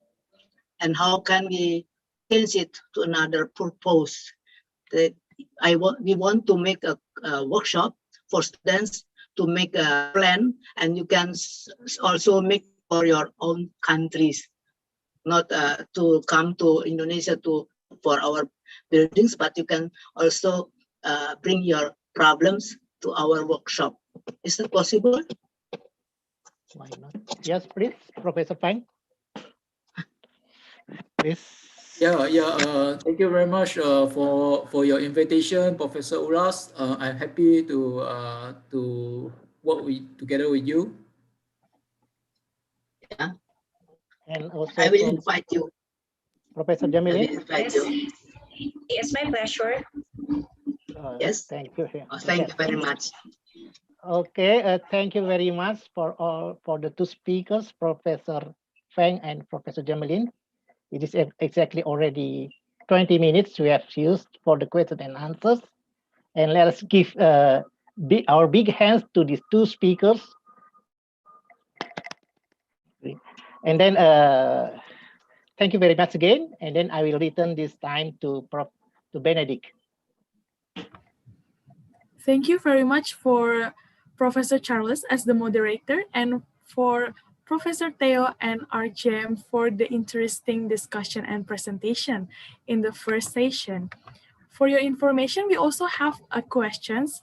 Unfortunately, it is in Indonesian language, and I will try to translate it on the chat box so that maybe Professor Theo and also RJM can also write down the questions on the chat box. Ladies and gentlemen, now we proceed to the second session of today's webinar. Okay, so for the second session, it will be moderated by Insinyur Riyadi Ismanto MArch. Insinyur Ismanto is the lecturer of Architecture Program, Faculty of Engineering of Universitas Kristen Indonesia. He finished his undergraduate program at Architectural Engineering Bandung Institute of Technology, 1993. And he continued his master degree at College of Architecture. I believe this is in Dutch language. So I'm sorry if I pronounce it wrong, Mr. Riyadi, Ms. Van der Rohe, Illinois Institute of Technology, Chicago, USA, 1995.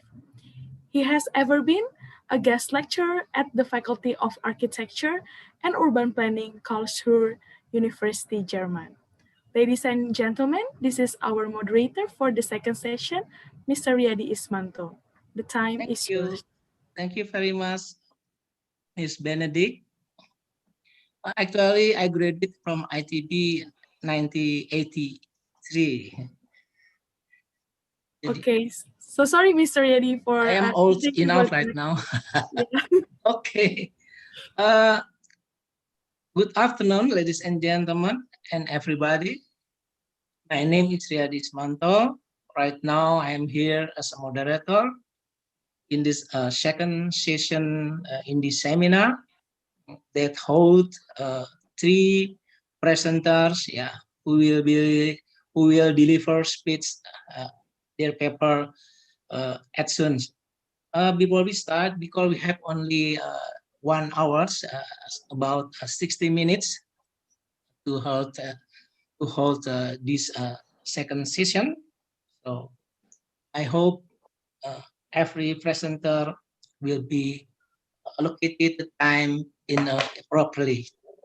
Actually, the three presenters right now is first is Professor Johannes Widodo from National University of Singapore, that will be presents the title of presentation about urban housing and wellness, learning from pandemics.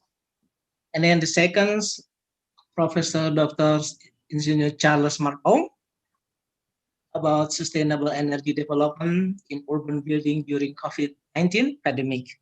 And then the third, Dr. Posma Hutasoit will present their lesson from pandemic COVID-19 for urban economic, the case of urban resilience in Jakarta. Okay. Professor Dilatupa. Yeah. I would like to introduce Dr. Johannes Widodo. Yeah, Dr. Johannes Widodo is the Director of the Architectural Conservation Programs at the National University of Singapore. He is an associate member of the Singapore Institute of Architects, founder of Modern Asian Architecture Network, EXO of the Asian Academy from Heritage Management, jury for UNESCO Asia Pacific Awards for Cultural Heritage Conservation, founder and director of ICOMOS Singapore and Indonesia, founder and director of Doko Momo Macau and Singapore, founder and director of International Network of Tropical Architecture, and board member of SIACA, Southeast Asia Cultural Heritage Alliance. If anyone want to give a question, you can also write for the chat. Yeah, and then the next we will read which one the question that we will choose to be answered by the presenter. Are you ready, Professor Johannes Widodo? Yes, I'm ready to run because time This is very time short. for yours. About Okay, 20 can you minutes. give me the right to share? Please give me the right to share as co-host. Yeah. Host, please. Okay. So because time is very limited, so without basa-basi, I will start to present this. So once again, the title actually is, I changed the title to From Pandemic to Wellness. How we learn from yesterday, live for today, and for tomorrow. So I'm trying to stick into the topics that is given to me, that we are talking about how we survive this pandemic. I just, because the audience are mostly, I assume, are architects, and also the program is for the Master of Architecture. So I think it's important to remember that in whatever philosophy, even we follow Vitruvius or Eurocentric views on architecture, or we follow the Asian philosophy of Vastu. But both in these two concepts, there's always, the human being is always at the middle of everything. So human is the center. And there is a direct relationship between human and the built environment, and of course with nature. So these three components cannot be separated from all together. So when we have this hit by pandemic, this is not the first time in our civilizations that the pandemic actually devastated our lives. There are many pandemics in the past and even the future, and even in the future. Before the COVID-19 end, we already have to face the not only several waves, but also a different mutant type of virus. And even if we are able to defeat the mutant virus, there will be no guarantee that there will be no more virus in the future. So therefore, what we face today is not just about virus. Virus is just one of this issue, the pandemic.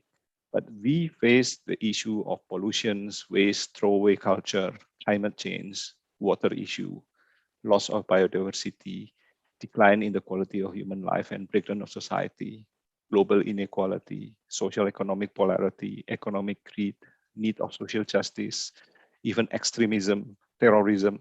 All of these are come at the same time in our life, these generations.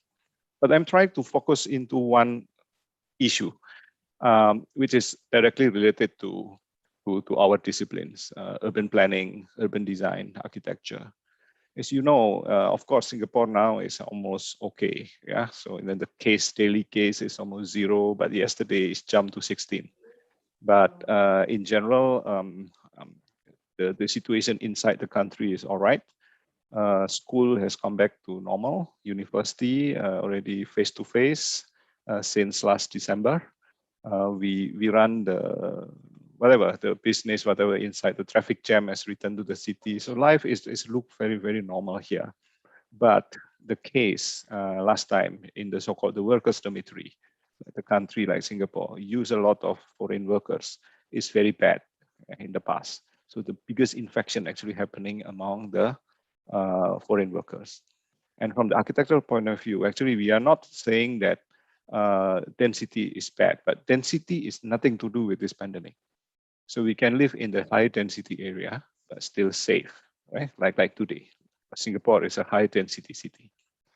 But the problem is really about overcrowding and bad living conditions. So I think the first speaker, the second speaker, even the keynote speaker has highlighted all this issue, that the bad living conditions is a hotbed for pandemic. So this is the situations taken from 25 of April 2020 during their problems. So it's a questions about a proper life, the wellness of human being that is not being addressed, and therefore this creates a lot of issue. So this is the statistic. I will not go into the details. So if you look into the statistic on the right side, it's almost flat now. Since July 2020, August 2020, the situation is well under control. But if you look into the graph on the left, so you can see it's still going up. Yeah, it's actually the below one, the bottom one, dorm residents, the red graph is going up precisely because of this. Because they are not living like us, the normal citizen, normal residents who have a proper housing with a proper sanitations compared to these workers. So if we are looking into condition in India right now, or Indonesia, or the Philippines, if you look into the statistic, most of the victims actually is happening on the slums area, on the overcrowding area. So how we can learn from the past? So actually in architecture, we learn quite a lot from what they have done with people like Le Corbusier, for example.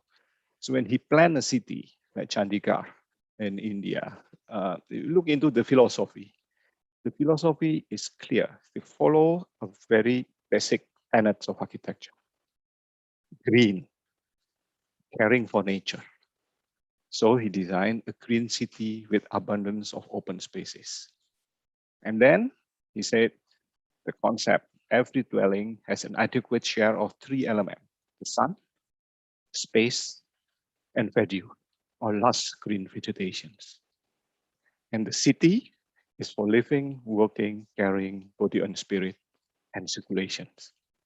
So we imagine the city really like a human body. It's organism. So it can get sick, can die, we can murder a city, or we can keep a good living of the city like we are caring of our own family and our parents.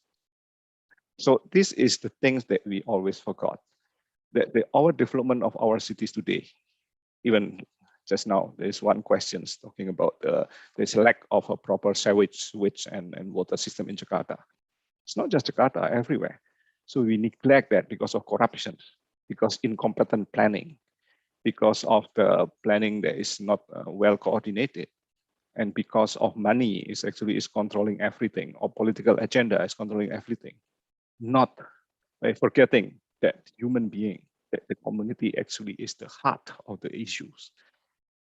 Then we have all these problems.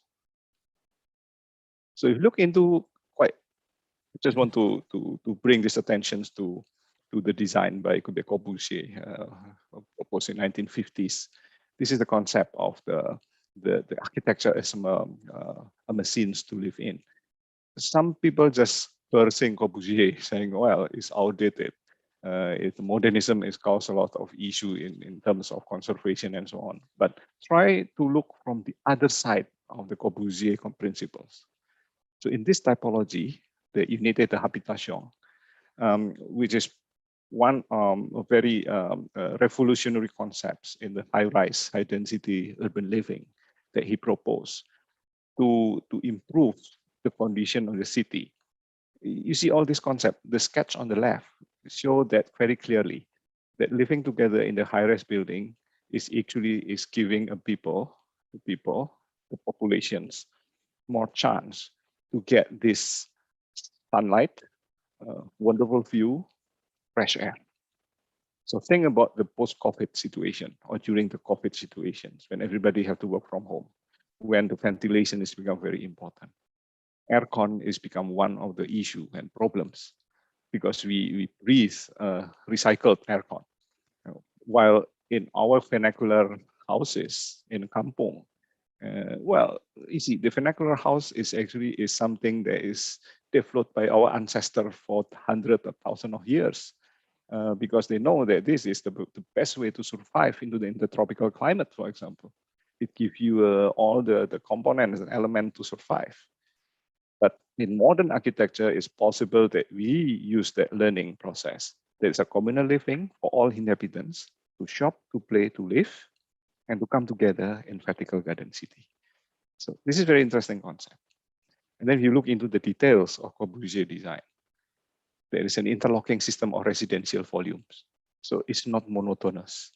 It gives individual preference, a place in the space. There's an open volume with double height space. So you don't feel compressed. You don't feel stressful because of this double volume, double height space. The room are flexible and spacious. Imagine if you have to work from home, children work school from home. So you need to rearrange the space. And in this typology, modern typology, it's possible to rearrange the room, to create multiple areas for privacy and so on. And then the balcony is protected by a brisole. Brisole is a sun shading that allows to cross ventilation. There is a private terrace and garden. And of course, there's one thing that is quite interesting, contactless delivery. Remember that this typology was actually it has been taught by him around 1950s. Okay, let me just show you on the next slide. This is the photos from Unité d'Habitation. Yeah, you see the very flexible space arrangement, the very large balcony, and even the cross ventilation. Even from this photo, you can feel how cool and breezy is the place, how fresh is the air because of the green space outside, how healthy is the living within this house, and how happy people are living here. And this is about the contactless delivery. So there is a walkway, the corridor, and on every door, you see that the green box. The green spot is like a turntable. So the newspaper delivery man, the milk delivery, shopping, even last time also because they don't have refrigerator, ice is also delivered through this window and then goes directly into the kitchen. And the kitchen is directly connected to this window. So you can see from that details. So architecture actually give human priority as the center of design. It's not just from the ergonomy or from the aesthetics, but mostly it's from the wellness issue. If you take the sample in Singapore, for example, as a garden city, city in the garden, into city nature, this is from the government policy, implementing two important concepts. The Ebenezer Howard Garden City movement in 19th century to create the ideal conditions of town and country. And second is Otto Koningsberger concept that is inspired by the Randstad in Holland about this regulation of density and balance between human nature and recreations. So in the modern urban planning like Singapore, modern public housing is really a need. So public housing actually is an effort to improve the overall living condition of the nation. It's a national project.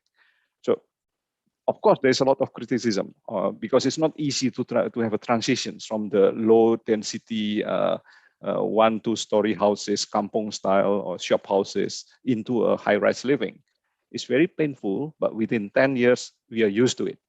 And we know that this is really a better choice than living in something like on the left situations. And the concept evolved from the garden city concepts into a city in the garden concept. when the highlight is on the walkability, car light society, cycling and sharing, and park connectors. So on the urban level, you see that cars is considered as a problem. Therefore, public transport is become the alternatives. So having a car in Singapore is very expensive. The tax is very expensive. It's almost as expensive as the car itself. So everyone was pushed into using public transport. And the public transport is become very, very good choice because it's cheap and the frequency is every 7 minutes to 10 minutes maximum. And then there is a path nicely designed for cycling, for sharing, and also the promotion of walkability. So remember the terms mens sana and corpore sano, right? If you want to create a well community, and you have to be healthy in order to grow the economy, in order to create a healthy society. And also at the same time, also your health actually by a lot of walking, by cycling, by a lot of greens will improve. Your body becomes stronger and more resilient towards diseases. So after the pandemic, what will happen? So this is a survey and some aspiration actually has been taught about the imaginations, not just imagination, but also to plan what the future homes and future cities will look like. So one, work from home will stay. So maybe only 60% people will go back to the office because the economy has changed, the work habit has changed because of the way people are doing the work has changed, and some people are enjoying living at home and adapt very well. So probably there will be a lot of empty spaces in downtown area. So a lot of office buildings should be reconfigured or even reprogrammed into housing or into something else. They want more flexible spaces. So maybe the design is no more based on specific function assigned to specific room, but maybe it's just an open plan. It's not just office, but also home. So you can easily reconfigure to meet up with the new challenge and situations. Emphasis on entrances, because contactless delivery, it's become very, very important needs. We are dependent to GoFood. We are dependent to all these delivery systems. And of course, touching has become like a big issue. And then, of course, the emphasis will be on outdoor and wellness spaces. So to give you one example of the house, this has been, even before COVID, has been implemented of high-rise living, very modern, contemporary, that put the issue of healing and wellness into number one. It's a Skyfield 1000 designed by Woha, a famous architect. And the green canal actually is part of the so-called the park connectors or the green corridors created across the city. And the building, the complex was parked into this. So this is a public housing. And the height of the building is subdivided into different segments in front and the back to create the so-called Sky Village, Kampong Life. So because you need this so-called to rebuild the social cohesion. Excuse me, 5 minutes more. Okay, the community can come together in the space. This is the interior space of the house, big, flexible, cross ventilations. And then you have holes, courtyards on the high-rise building, green roof. And as you see, you can see the kenduri there. There is a selamatan or kenduri of a family neighborhood on the different levels. There's a social space.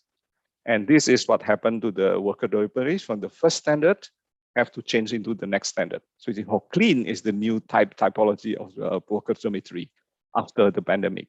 And this has been built across the island. So you can see the situations, the plan, everything is all changed. There is no more overcrowding. There is no more. And this, by doing this for everyone, regardless the status, whether you are elites or you are workers, give the same treatment as human being. And design should follow that principles. Then you can defeat the so-called pandemic and the future pandemic. Yeah, this is the M3. And of course, the standard is not just stand on the green building. Green building is not enough. we need to upgrade the standard to the WELL standard. And the WELL standard building is well-established standard, is much more higher than the green factors or green mark.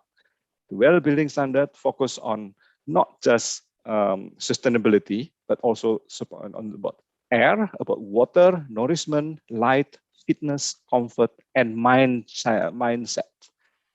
So I will not go into the details. You can just click, because I can just share the information to you that the center of the design for the post-pandemic should focus on people. And the design innovations and design creativity is something that we can learn from the past, and we create something more creative. But most importantly, we need one very important ingredient: empathy. As an architect, as a planner, as a decision maker, as the city officers, put human at the center with empathy. And of course, there is these things that I just want to close my presentations by saying that the futures belong to our children, not to us. So whatever we do to improve the conditions is for the sake of the next generations.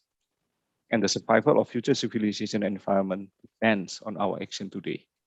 And time is very, very much limited, not just like our presentations, my presentations, 2 minutes, 3 minutes left. So our necessary and urgent action now, number one, to heal our planet and to continue our civilizations. Everyone has to be afraid and to be prepared. We need to think about reuse and regenerate traditional wisdom to invent our DNA of cultural resilience. We should focus on moderations, regenerations, rejuvenations, and most importantly, education is very important. We have to harness the youth power, our younger generations below 30 years old, because they are authentic, because they are simple, they are honest, they are optimist, they have a positive thinking, they are creative, they are energetic, and they are resilient. Okay, so this is the most important thing. Don't pollute our next generations with corruptions. So the connections between human, built environment, and nature remain the same from past, present, and future. And placing back human people into the center point of empathetic planning and design is the key to our survival into the future. So to learning from yesterday, living for today, hoping for tomorrow means we have to reflect upon the past empathetically. We need to act on the present authentically. And we have to project into future clarity. So this is the end of my presentations. And remember what she said to all of us. Thank you. Okay, thank you very much, Professor Johannes. This is a really, really nice presentation and content. Yeah, thank you, thank you. I would like to continue to the second presenter right now, Professor Dr. Insinyur Charles Marpaung. Okay, Professor Charles Marpaung is the head of a Center for Economic and Climate Change in the University of Kristen Indonesia. He finished his undergraduate program engineer degree at the Department of Electrical Engineering, Bandung Institute of Technology, and continued his master's degree at the Department of Applied Statistics, Bogor Agricultural University. He continued his PhD degree at the energy program in the area of energy economic and planning, Asian Institute of Technology Talent. After that, he continued for the postdoctoral program at Sophia University, Tokyo, Japan. He also an UNESCO lecturer on the learning program to SUBDEC, Renewable and Planning Sustainable Development course, Energy Policy and Planning for Sustainable Development courses. Professor Charles, are you ready for presentation? Okay, yes. Yeah, I give you your time, 20 minutes. Okay, Please. Share screen, okay? Okay.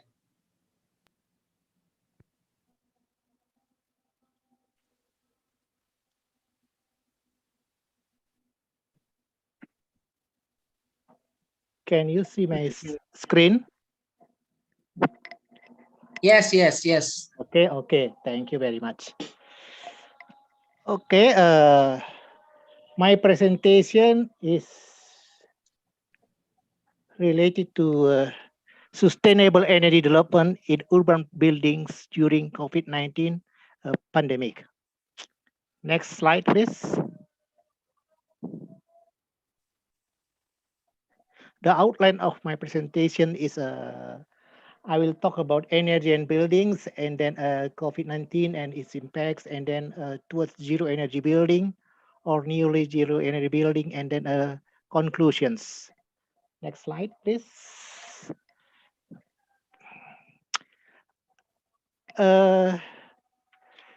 Buildings, energy is very important in buildings.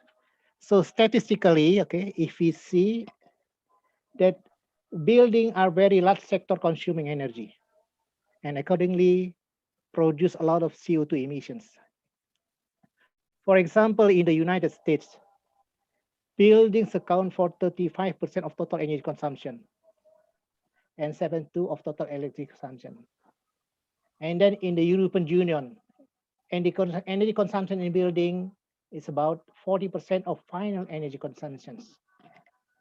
And then international agencies noted that the existing buildings consume 40% of the world's total energy and produce CO2 emission of 40% of the total global CO2 emissions.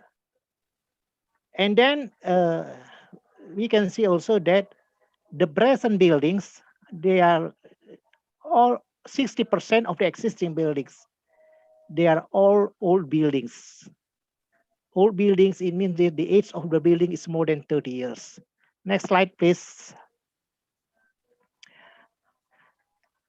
No, not this one. Before, okay. No, not this one. Before. Okay. And then because energy is buildings consume energy quite high. Okay. It means that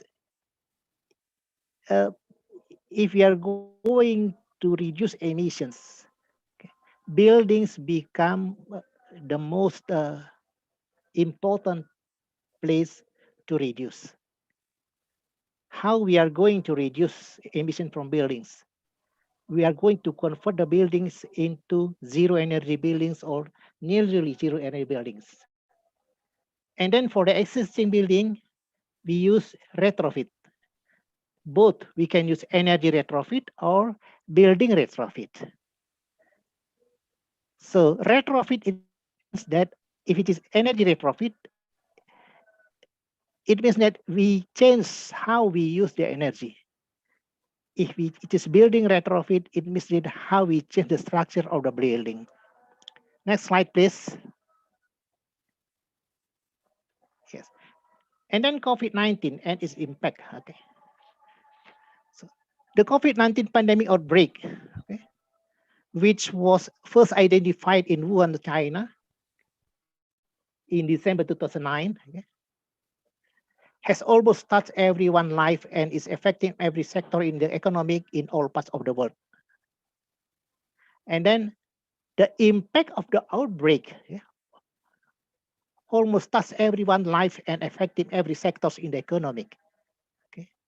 For example, many sectors such as businesses, transport, and many other industries have come to a halt. Okay. And because of the pandemic, there is lockdown in the cities or countries, or also mandatory stay in home order. It means that we have to stay in home order. Next slide, please. And then what is the impact? Okay, what is the impact of mandatory of stay in home orders? The impact is there's a reduction in energy consumption. There's a reduction in energy consumption. And the impact of the reduction of energy consumption will affect the energy industry. Okay, will affect the energy industry.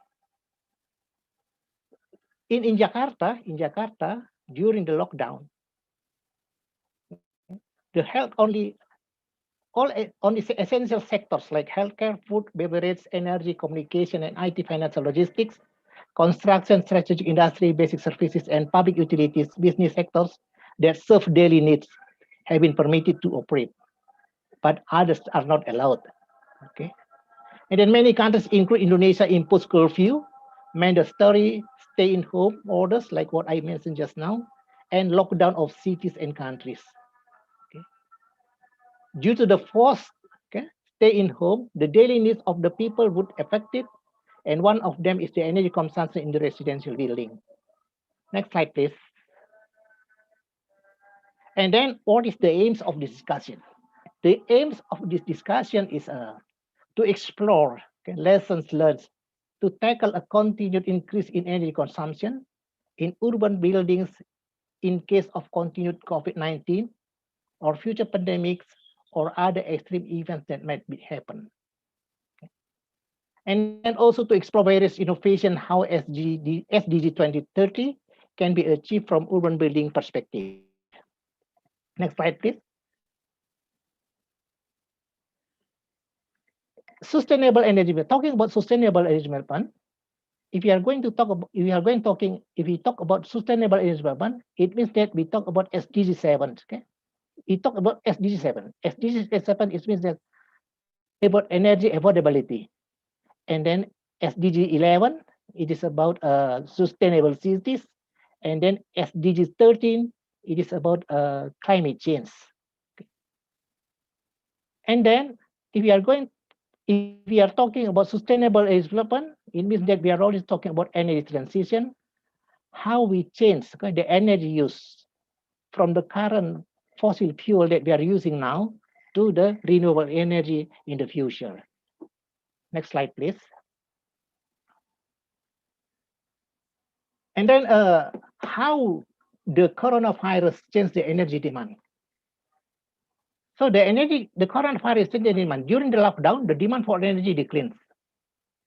And then after relaxing lockdown measures, the demand for energy gradually increased, and then the decline of energy demand would decline again as the second wave of pandemics has been on the way. Energy demand is commercial and industrial decline, but the energy demand in residential and health and emergency services increase. Load curve also changed. Okay, but like what we heard from the Professor Widodo presentation, it looks like in the future, okay, in the normal era, people prefer to stay at home rather than work in the office. It means that we have to be careful in using energy in our home, because if it is like that, it means that the energy consumption in residential gas sector will increase drastically. Next slide, please. And then what is the impact of energy reduction on the supply side? So the impacts of energy reduction in the supply side means that the generation mix change. Okay, everything will change. The supply side, it means that the power plant side. Okay, the generation mix, it means that the electricity generated from coal plant, from renewable energy, from gas plant, from oil plant, and others from energy from different fuel. Okay, and also the cost of producing electricity will change the cost of producing electricity. Since the demand for energy decrease, okay, and it means that the capacity factor of the power plant would decrease also. If the capacity factor of the power plant decrease, it would affect the cost of producing electricity. Okay? The cost of producing electricity would increase. Okay? And then also, okay, the reduction of the energy demand, okay, this would affect also the environmental impact. But in this case, okay, due to the reduction of energy demand, okay, it means that we use less fuel, and it means that less pollution coming from the supply side. It means that this is the positive effect of coronavirus. Next slide, please. And then how coronavirus affect the energy consumption in buildings. There are many types of buildings. Okay, for example, residential, office, retail, local services, leisure, restaurant, education, health and emergency services, hotel accommodation, industrial transport, general commercial, and maybe there are some other types of buildings. Okay, and then how do we see the energy consumption in these buildings? All the energy used in this building decrease, except residential and health and emergency services. The energy consumption in the residential sector, in the residential building, increase due to people should stay at home. Okay, and also the energy consumption in health and emergency services due to there are many people suffered from coronavirus. Next slide, please. So this is the reason why the energy consumption in residential building increase because of forced lockdown and stay-at-home orders, and we have to stay at home. It means that, and also lifestyle. Okay, lifestyle. It means that COVID-19 changes the work and living habits, and also daily activities, okay? And the duration of using electrical appliances, especially energy intensive electrical appliances. For example, air conditioner. We use it more. It means that we stay longer in our home, okay? And then everything we do in our home, everything office work we do in our home, and this is the work. This is why the energy consumption in residential building increase. Next slide, please. And then, if we see the CO2 emission, if you see from the national level, actually the CO2 emission decrease. The CO2 emission, why decrease? Because the energy consumption, the energy used in the power plant decrease. But if we see from the building sectors, especially residential buildings, the energy use increase, and accordingly, the CO2 emission increase from the building. And then, what we are going to do with the building? Okay, if we see from many studies, okay, if we see from many studies, and also from the presentation of Professor Widodo, it looks like people prefer to stay at home in the future, although there are no coronavirus at all. It means that the demand for energy in the household sector, in the residential sector, would increase. It means that the CO2 emission, which cause global warming, would increase also. It means that it means that there is no sustainable energy development in the building. So what we have to do? We have to change our building into zero energy building or near zero energy building. How to change it? Okay. We can change it, for example, by modify building insulation, okay, building envelopes. Okay. My students have done this. And then we reduce energy consumption. Reduce energy consumption, it means that we use efficient electrical appliances. We replace non-efficient ones with electrical efficient ones. For example, non-efficient lamp with efficient lamp, non-efficient AC with efficient AC, and other electrical appliances. And also, we use renewable energy generation in our home. Okay. So 3 minutes, Pak Charles. Okay, this is how we modify our house, our building, so that it becomes zero energy building or net zero energy building. And then next slide, please.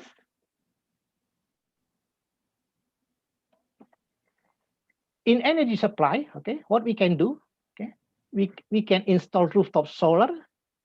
Rooftop solar, we have seen this has been installed in many houses. And then building integrated photovoltaic, okay, building integrated photovoltaics, and then building integrated wind turbine, and then microgrid system with renewable energy, of course. It is possible we connect to the main grid, or we don't connect it to the main grid, or we use electricity from the main grid, yeah? Or we use electricity from the grid. Next slide, please. And then how we are going to reduce it? We are going to reduce the energy consumption by using energy efficient technology. And then we modify the building envelope. We modify the building envelope, and then we install energy management and information systems. All of this. All these technologies are already there, but to make it work, we should have policy. Yeah? We should have policy so that the energy policy program can work. Next slide, please. And these are some of our students' research, okay? So the first research is about energy efficiency effort with Autodesk inside the 360 simulation assistant at low-cost housing unit in DKI Jakarta, okay? In this study, we are going to reduce the energy consumption in low-cost housing, or we call it in Rusunami, okay? In Rusunami.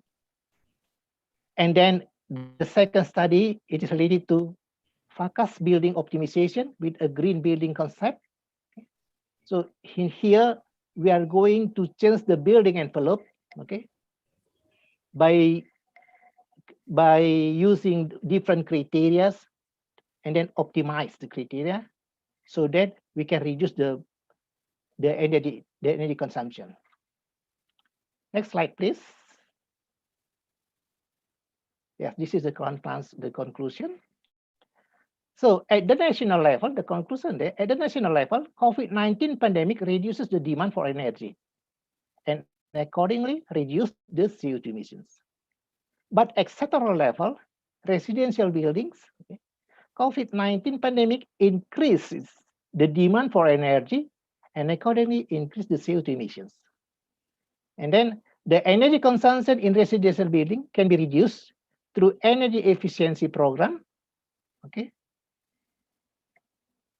whether it is from changing the building envelope or replacing non-efficient electrical appliances with efficient electrical appliances, and also by introducing renewable energy. Next slide, please. Thank you very much. This is the end of my presentation. Okay, thank you very much for Professor Charles Marbau. You have done presented very nice content in the different perspective, yeah, in building service especially. Thank you very much. Maybe will be a lot of questions for you the next season. Okay, for the third presenter, I would like to invite Professor James Rilatupa. Actually, I'm so sorry before because misunderstanding, miscommunication about the third presentation in my schedule. Okay, Pak James, I'm sorry. I would like to introduce Professor Dr. Mr. James Rilatupa. Professor Rilatupa is a lecturer at the Master of Architecture Study Program, Universitas Kristen Indonesia. He graduated from Universitas Hasanuddin Architecture Engineering in 1986. He continued to Bogor Agricultural Institute, Wood Technology, 2001, and he also continued his studies in building pathology, 2007. He has been an affiliate and research institute at Universitas Hasanuddin and has also been a lecturer at various universities. I think this is enough for the introduce Professor James. Could be a lot of evidence. Okay, Pak James, are you ready for presentation? Okay, thanks, Yeah, Mr. Riyadi.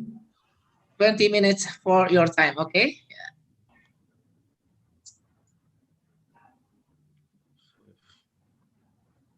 Kampung. About living in kampung, they're always close.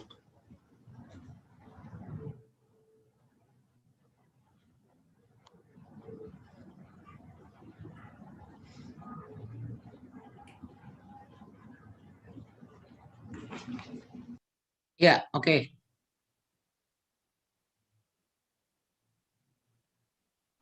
Okay, Pak James, already on camera, yeah. Yes, my title and the research, Prevention of COVID-19 Transmission in Office Interior Design. The President of the Republic of Indonesia designed COVID-19 as the national disaster. COVID-19 pandemic in the world since 2020 until now is included in the category of non-natural disaster. In fact, according to 2017 Healthy Hand Washing Survey, it was clear that 89% of Americans believe the condition of workplace toilet are not indicator of how companies value their workforce. Building maintenance is a continuous process to balance service and cost to provide a sense of security, comfort, and satisfying building users. This is the topic, quality of interior environment and user health. When designing a building, it is often forgotten that the success rate of a design project can be measured from the quality of the indoor environment. This is figure 1 and figure 2, how the work environment good for the work environment, and then figure 2 effect for the not optimizing the air. Most human activities are carried out in the interior. Every day, 18 to 20 hours are spent on activities in the office. This is indoor time for time employer left figure and the full-time student right figure. This is according to indoor thermal comfort, lighting quality, and acoustic quality is measured by a set of parameters with multiple control methods and relate problems as present in table 1. This is factor IAQ factors, parameters, control method, issues, parameter measures, threshold, and health effect. The next, quality in interior environment and user health. Indoor air can also contain hazardous substance, smoke and gas products, burning or processed others. The figure carbon monoxide and the mobile car, and then like the indoor for the also hazardous, the smoke and gas. Interaction in the room. The interaction in the room, 3 factors, human occupants, built environment, and microbial communities. This is a situation for the indoor, the room. For the anticipate strategy, minimize the virus active in the room. Human occupation, the target, bed environment, the good bed environment, and then anticipate for the microbial communities. Quality of interior environment and user health. And identifying indoor source of pollutants can significantly reduce risks to human health and well-being. The building ventilation system is perhaps an important and often underestimated aspect of interior air pollution levels. The thermal comfort is subjective evaluation of one's satisfaction with the thermal environment in the room. A comfortable lighting level is essential in a work environment. The main lighting issues need to be addressed and avoid from glare, flickering, reflection, inconsistent light distribution, and integration lock of natural and artificial lighting. To make the interior environment perform acoustically better, control strategies can be implemented to limit unwanted noise and echo. This is a figure rich and then safer for the anticipate the virus circulate, anticipate from the virus, open the door or window.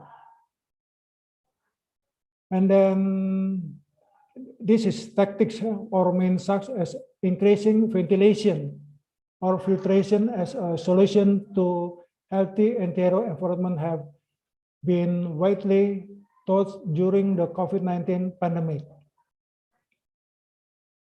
Satisfied employees usually work more and show high level of productivity. The figure indoor environment in the left and then right. This is organization productivity from employer work in office. Yeah.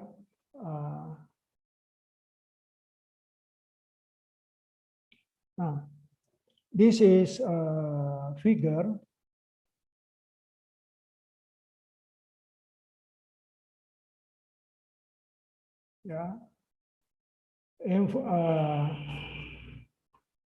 controlling the potential transition of COVID-19 in the room. Yeah, in the air, in the room, healthy building. This is clean lines, low density green space, and so on. And right, occupation healthy, less COVID infection, and then avoid for allergies, throat disease, respiratory disease, and then satisfy 6 breathing syndrome.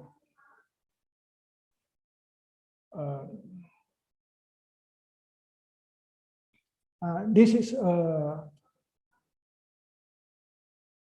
controlling in the air room. Look the number 1,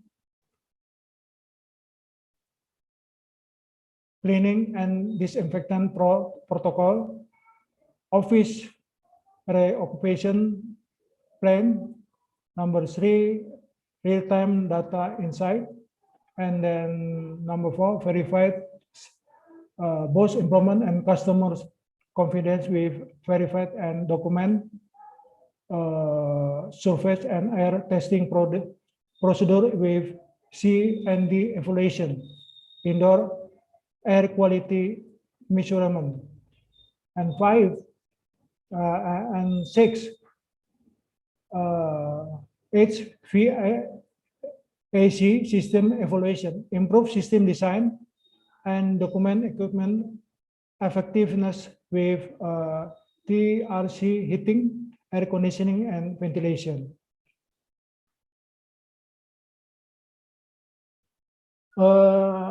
This is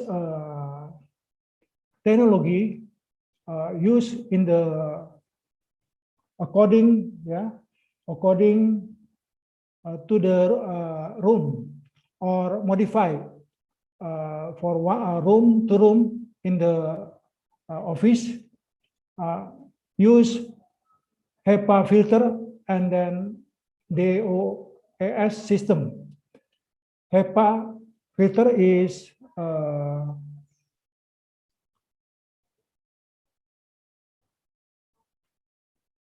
high efficiency particle air.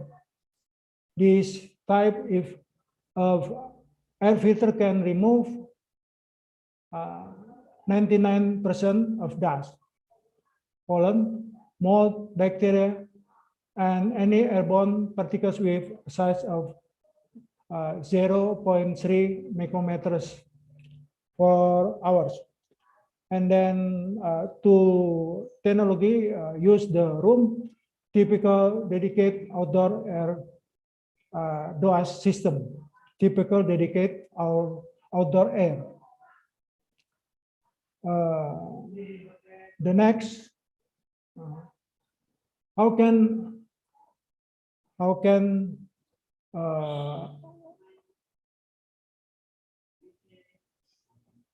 the cleanest the door?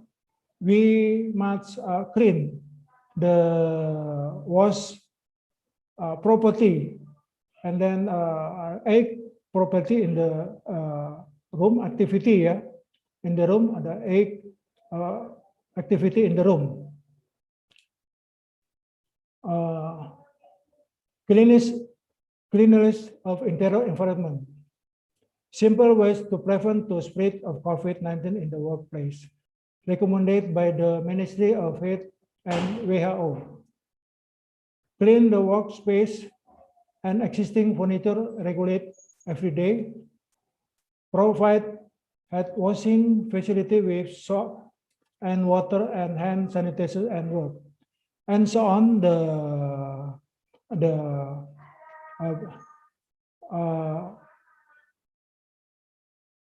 clean for the room, in the room. The next, cleanliness of interior of environmental.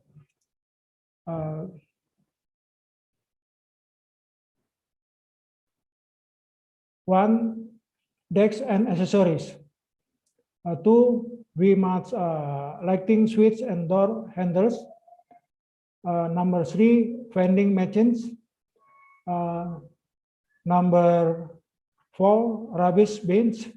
Make sure to regular dispose of rubbish is well as clean and sanitized. Number six, meeting rooms. Ensure meeting rooms are clean for the protection of both staff and client. Number seven, kitchen areas. Number eight, bedroom.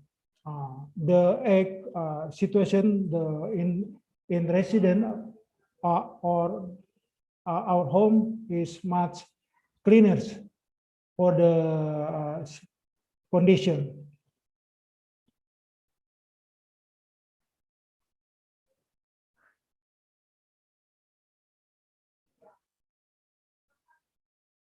Okay, and then conclusion. Building maintenance is a continuous process to balance service and cost to provide a sense of security, comfort, and satisfying building users. Those building facilities should be made with the importance of providing a quality interior environment for all occupants and building users. Number two, the conclusion. Ventilation is an engineering control strategy for the lighting and remove airborne contaminants and is closely related to environment air quality, control the comfort and health of the building occupants. Buildings that use air conditioning in the room are recommended to open windows to enter as much outside air as possible so the concentration of the COVID-19 virus decreases. And then simple ways to prevent the spread of COVID-19 in the workplace recommended by the Ministry of Health and WHO include keeping the workplace clean and hygienic, surface and object the need to be wiped with disinfectant periodically. Okay, thanks my presentation. Thank you very much. Okay, thank you very much for Professor James. Very nice for your presentation. Audience, we already have finished about 3 presenter. One is from the macro illustration approaching, and the second for the building service, and then the third is from the interior context. Yeah, so this is a comprehensive, I think. So if there is any question from the audience, you can ask directly to whom that your question to be addressed. Okay, please. Yes, Prof. Johannes, please. Okay. Thank you, Prof. Johannes. Prof, I have a question about several densely people in kampung in Jakarta. That is very difficult to change their mindset about living space in kampung. They always have a place attachment, place defense, always making place irregular space in everywhere. That lives or live in kampung and always frontal to the government rule. Maybe Prof. Janus have a solution. No, if I have a solution, I'll become a Yes. governor or president already. Yes. This is an issue, a big issue. Even it's very difficult. Even like the issue in the Philippines also is not easy to tackle. So okay, that is a $1 million question. Yes. Okay, but I think theoretically, we cannot just blame the people. It's a mistake of the policies and how the development policy has been directed.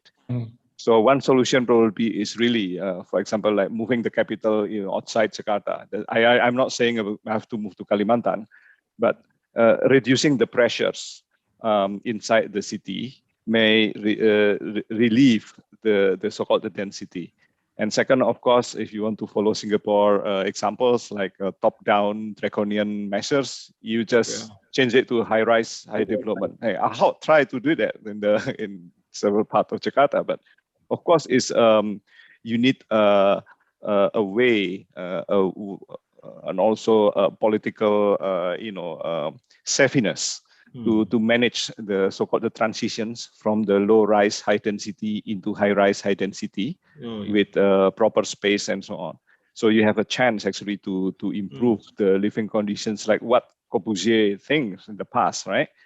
Even Corbusier has been challenged by people of even today, saying that it destroys the fine grain of society and so on. But I think it's about life.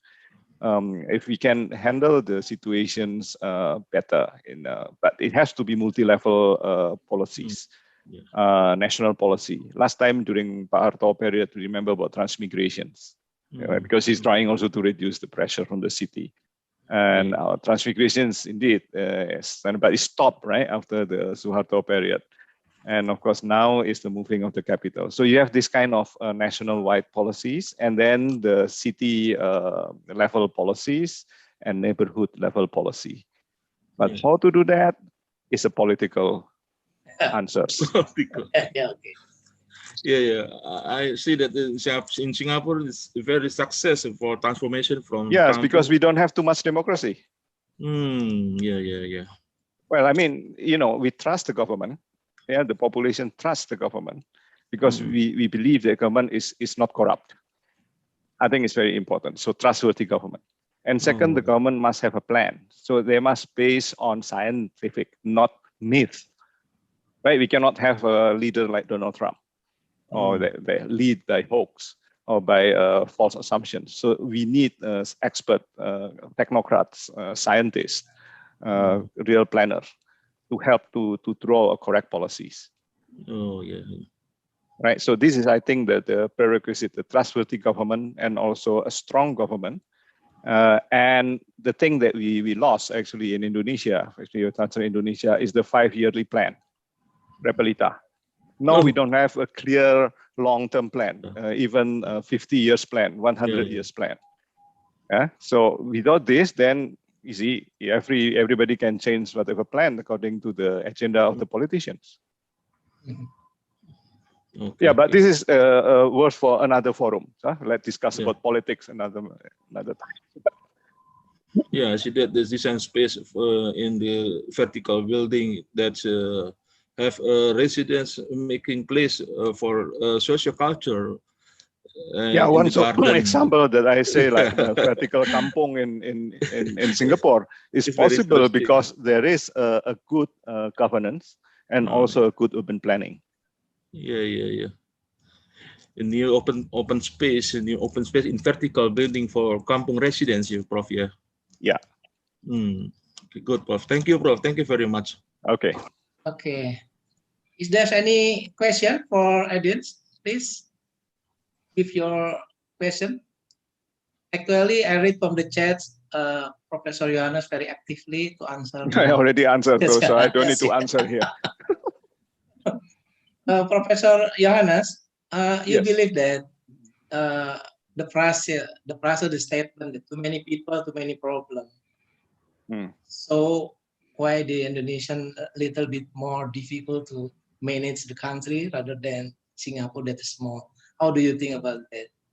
Size matter. Singapore is as big as Bandung, 700 square kilometers. And it's very easy to secure the border. Indonesia is not possible. You impose no mudik, but people from Jakarta use boats, small ships, small boats, 20 convoys from Jakarta back to Cirebon to avoid the blockade on highways, right? So in that sense, I think Indonesian is very resilient. They have a lot of creativities, but to manage a country number 4 in the world in terms of size, and also it's not as easy even as America, because America is one continent. Yeah. But Indonesia is 70% of waters. And the infrastructure issue is really the first things that you have to be tackled. Yeah, that's why even if you give Lee Kuan Yew a position as a president, he will fail. Yeah. Okay, I give for the floors. Is there any question? Maybe to. Riyadi, actually, we have another question on the chat box coming from Dr. Posma. You can read, Benedict, please. Okay, so this question is from Dr. Posma. He asks about the energy. Is it necessary to change the renewable energy policies because of this pandemic? Because it seems that the general plan for national energy, or RUEN Indonesia, will shift from plans in 2020, 2025, and 2050. Actually, the question is addressed to the Mr. Professor Charles or Yes. Yes, It's a pleasure. Energy. Okay. Yeah. It's my pleasure. Okay. Okay, thank you very much. I think the answer is no need. Okay, because now we are on the way of going to renewable energy. We are going to increase the share of renewable energy to produce electricity. We have developed policy. We have already policy for that, But until today, okay, it's very difficult to reach the target. It's very tricky. There are many reasons. Many studies have done SWOT analysis for that. Okay, how to overcome the barriers, what are the barriers, and how to overcome the barriers, so that we can remove faster and faster to use renewable energy. In other countries, they use 90% renewable energy for their power plants. In other countries, okay, they are going to phase out their nuclear power plants and then replace with renewable energy. But in Indonesia, we are going, our target is around 25% in 2030, but it's difficult, okay, because there are many reasons.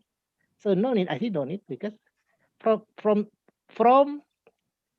which side, because we are already agreed that commit or that we are going to reduce our emissions. We commit already that we are going to reduce our emissions from the base case unit, from the base case 2000, looks 2000, like something like that. So how we are going to reduce it? We are going to reduce it by introducing renewable energy. That's the one. That's my answer. Thank you very much. So you believe that because of the COVID-19, everything must be changed permanently, or just this is the problem. So I'm very concerned what Professor Widodo said. Okay, if it is true that in the future people prefer to stay at home rather than work in the office, it means that housing becomes the main source of CO2 emissions. If it is true, okay? If it is true, and then if it is like that, what we are going to do? What we are going to do? As of now, we are importing, we are using electricity from our national utility, but it's coming from coal power plant, from fossil power plants. It means that we produce CO2 emissions. So how to handle that? It means that we have to use renewable energy. We use, for example, we use a microgrid, we use rooftop solar, we use a building integrated solar system, and many other things, something like that. Okay. I think if I might add something, because the issue of energy, issue of water, issue of everything is ultimate target is the 17 SDG. So it's about sustainability. It's not just about shifting the energy from industry to house or whatever. That is the minor change, but the biggest change that we have to go is to reduce the carbon emissions, the usage of more use of renewable energy, and also the reduction of consumptions of energy. And that is the only thing that we can beat the so-called the disaster that, according to predictions, by 2050, if we live like now, business as usual with our own lifestyle like now, then the amount of food, the amount of resources in the world will be less than in terms of sustaining the entire world populations. I invite Professor James if there's answer for this question, maybe, Prof. James, because you also propose how to design or to manage the interior concept in the next future, maybe. Yes. Yeah, thank you, Mr. Riyadi. We match the strategy or according the interior design or the room function, office, resident, and so on. According the strategy is implementasi use the technology, high efficiency particle air, dedicate outdoor and air system, and other technology combinate from the condition interior design from the room, because all the environment is poor, fresh, not good in the next time, and we must use the technology in the room for the fresh quality room for the, and then the occupant with not stress still in the house or the room. This is my answer for the next prediction for the disease from the COVID-19. Thank you. Okay. Thank you, Prof. James. Is there any question from the audience? Please. We still wait for your question. We still have time. This is a good opportunity to ask the Professor Johannes, Professor Charles, Professor James.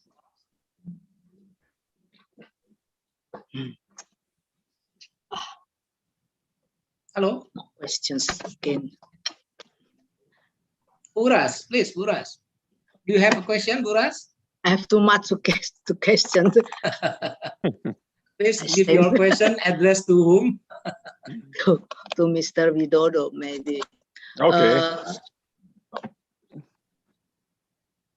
The densely populated in the areas in Jakarta, for example, we cannot answer it with politics. And I think the people tolerate the densely because of they need the place. So you can ask them to go another place, but they know there is this place. And now I've heard Mr. Governor, new governor, plan to make housing along the river banks, but elevated. So 2 meters above the river side. And how about this? You are Indonesian in the past, but you know also what happened with the river if they build. Oh. So I think that is like you have cancer problems, but you give vitamin C to kill cancer. I think whatever solutions given by this governor or whoever governor on the small scale, levels, and also very short term because of his KPI. So you want to just achieve this within 5 years or 10 years without a long-term plan on the higher level, even the national plan. It will not work. It's just like giving vitamin C to cure cancer. Because when you build something on the green, say for example along the river, then you create another problem of flooding, rather flooding of this, how to reduce garbage, how to manage sewage, how to provide clean water. So you have to have a real bigger solutions on who actually creating urban immigrations. Why people have to go to Jakarta for work for the first place? Of course, it's a historical issue, but somebody have to undo this, at least stop the urban immigrations. Because of pandemic, it will be avoid this coming to Jakarta. We can work from Yogyakarta too, or from other places, not only in Jakarta. And then second, we can adopt government plan to move the city or the capital city to another place that make also the densely area in Jakarta will be open now. I think so. Yes, and I think it's have to be the policy of developing the hinterland, developing the smaller town, developing provinces. So make living in Banyuwangi equally comfortable, like living in even Danau Toba is equally good Better. and better for them. Then people will stay there. If there is a job opportunity there, if there is a good infrastructure there, so there's no reason to people to go to Jakarta. And also the in terms of budget, why we have to spend to give say more than 50% or 70% to Jakarta? Why don't we let that 70% money stay in Indonesia? So in provinces. So my question is really about the political question, whether Republik Indonesia Serikat actually is a better solution rather than NKRI. No. But we can discuss about this because you see, like the federal system with more power, I think the autonomy daerah, right? The regional autonomy is almost like the Undang-Undang Dasar 1950. And because of that incidents of decree president, then we return to this authoritarian and very concentrated this. So I think the answer should be from this, the debate, to reopen the debate about our social contract and our political and how we manage the country. That will be the bigger answer for, say, this solution of just building a high-rise building on the river. I'm not agree with that. That's why let's do another forum. I'm for not this. agree with that solution. Risk is not the best solution. We can see North Sumatra, Aceh, they're starting to separate from Indonesia with the banking system. Stately banking will go out from Aceh because they just want to take Sharia banking banks. That is I think deeper than that, we learn from history. What is the reason for PRRI Permesta? What is the reasons of separations? It's all about economy. It's about justice. It's about equality. Right? Yeah. So it's a basic issues about the human rights. And also the rights of everyone to have equal services, equal infrastructure, equal job opportunity. As long as this keadilan sosial is not achieved properly, and all the system that is written in Pancasila is not properly followed, then of course we need to change to tweak at least the management system, not the state ideology. But again, let's discuss this on a different occasion. But this is interesting. Okay. Thank you. I think we have already times, for this second session. I would like to close the second session, the seminars. Thank you very much for the Professor Johannes Widodo, Professor Charles Marpaung, and Professor James. We have a good discussion for this afternoon, evening. Okay. I hope all the audience will takes opportunity to conclude and to ready to be changed for the next. Thank you very much for all the presenter. I will give back to the MC, please. Thank you very much, Mr. Riyadi, for leading us into interesting discussion. And also thank you for Professor Johannes Widodo, Professor Charles, and Professor James Rilatupa for delivering interesting presentations. Ladies and gentlemen, now we come to our end of the agenda for today's webinar. We would like also to invite all the participants here to join our webinar tomorrow, starting at 9 a.m. until 12 p.m. GMT +7 Jakarta time. There will be the speakers for tomorrow's event.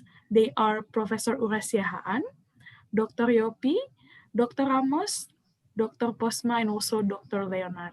So don't miss this webinar.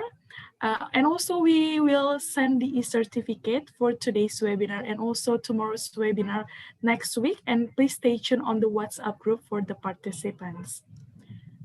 Okay, so ladies and gentlemen, now it's time for us to say goodbye. And thank you very much for the speakers and also moderator for delivering such an interesting presentation. We will hope to see you again on tomorrow. And don't forget to follow our social media international office, Instagram at uki.international, YouTube at international office uki. We can also reach us by email at international.affairs@uki.ac.id, and also the Facebook account, Office of International Affairs UKI, and also our website, www.international.uki.ac.id. So see you tomorrow. Stay safe and goodbye, everyone. Thank you very much. Bye. Thank you. Bye. Thank you. Bye. Don't forget to come Thank again. you. Thank you. Okay. See you later. tomorrow. See you later. See you Sampai tomorrow. See you tomorrow. banyak. Thank Sama you. kapan-kapan besok. Dadah.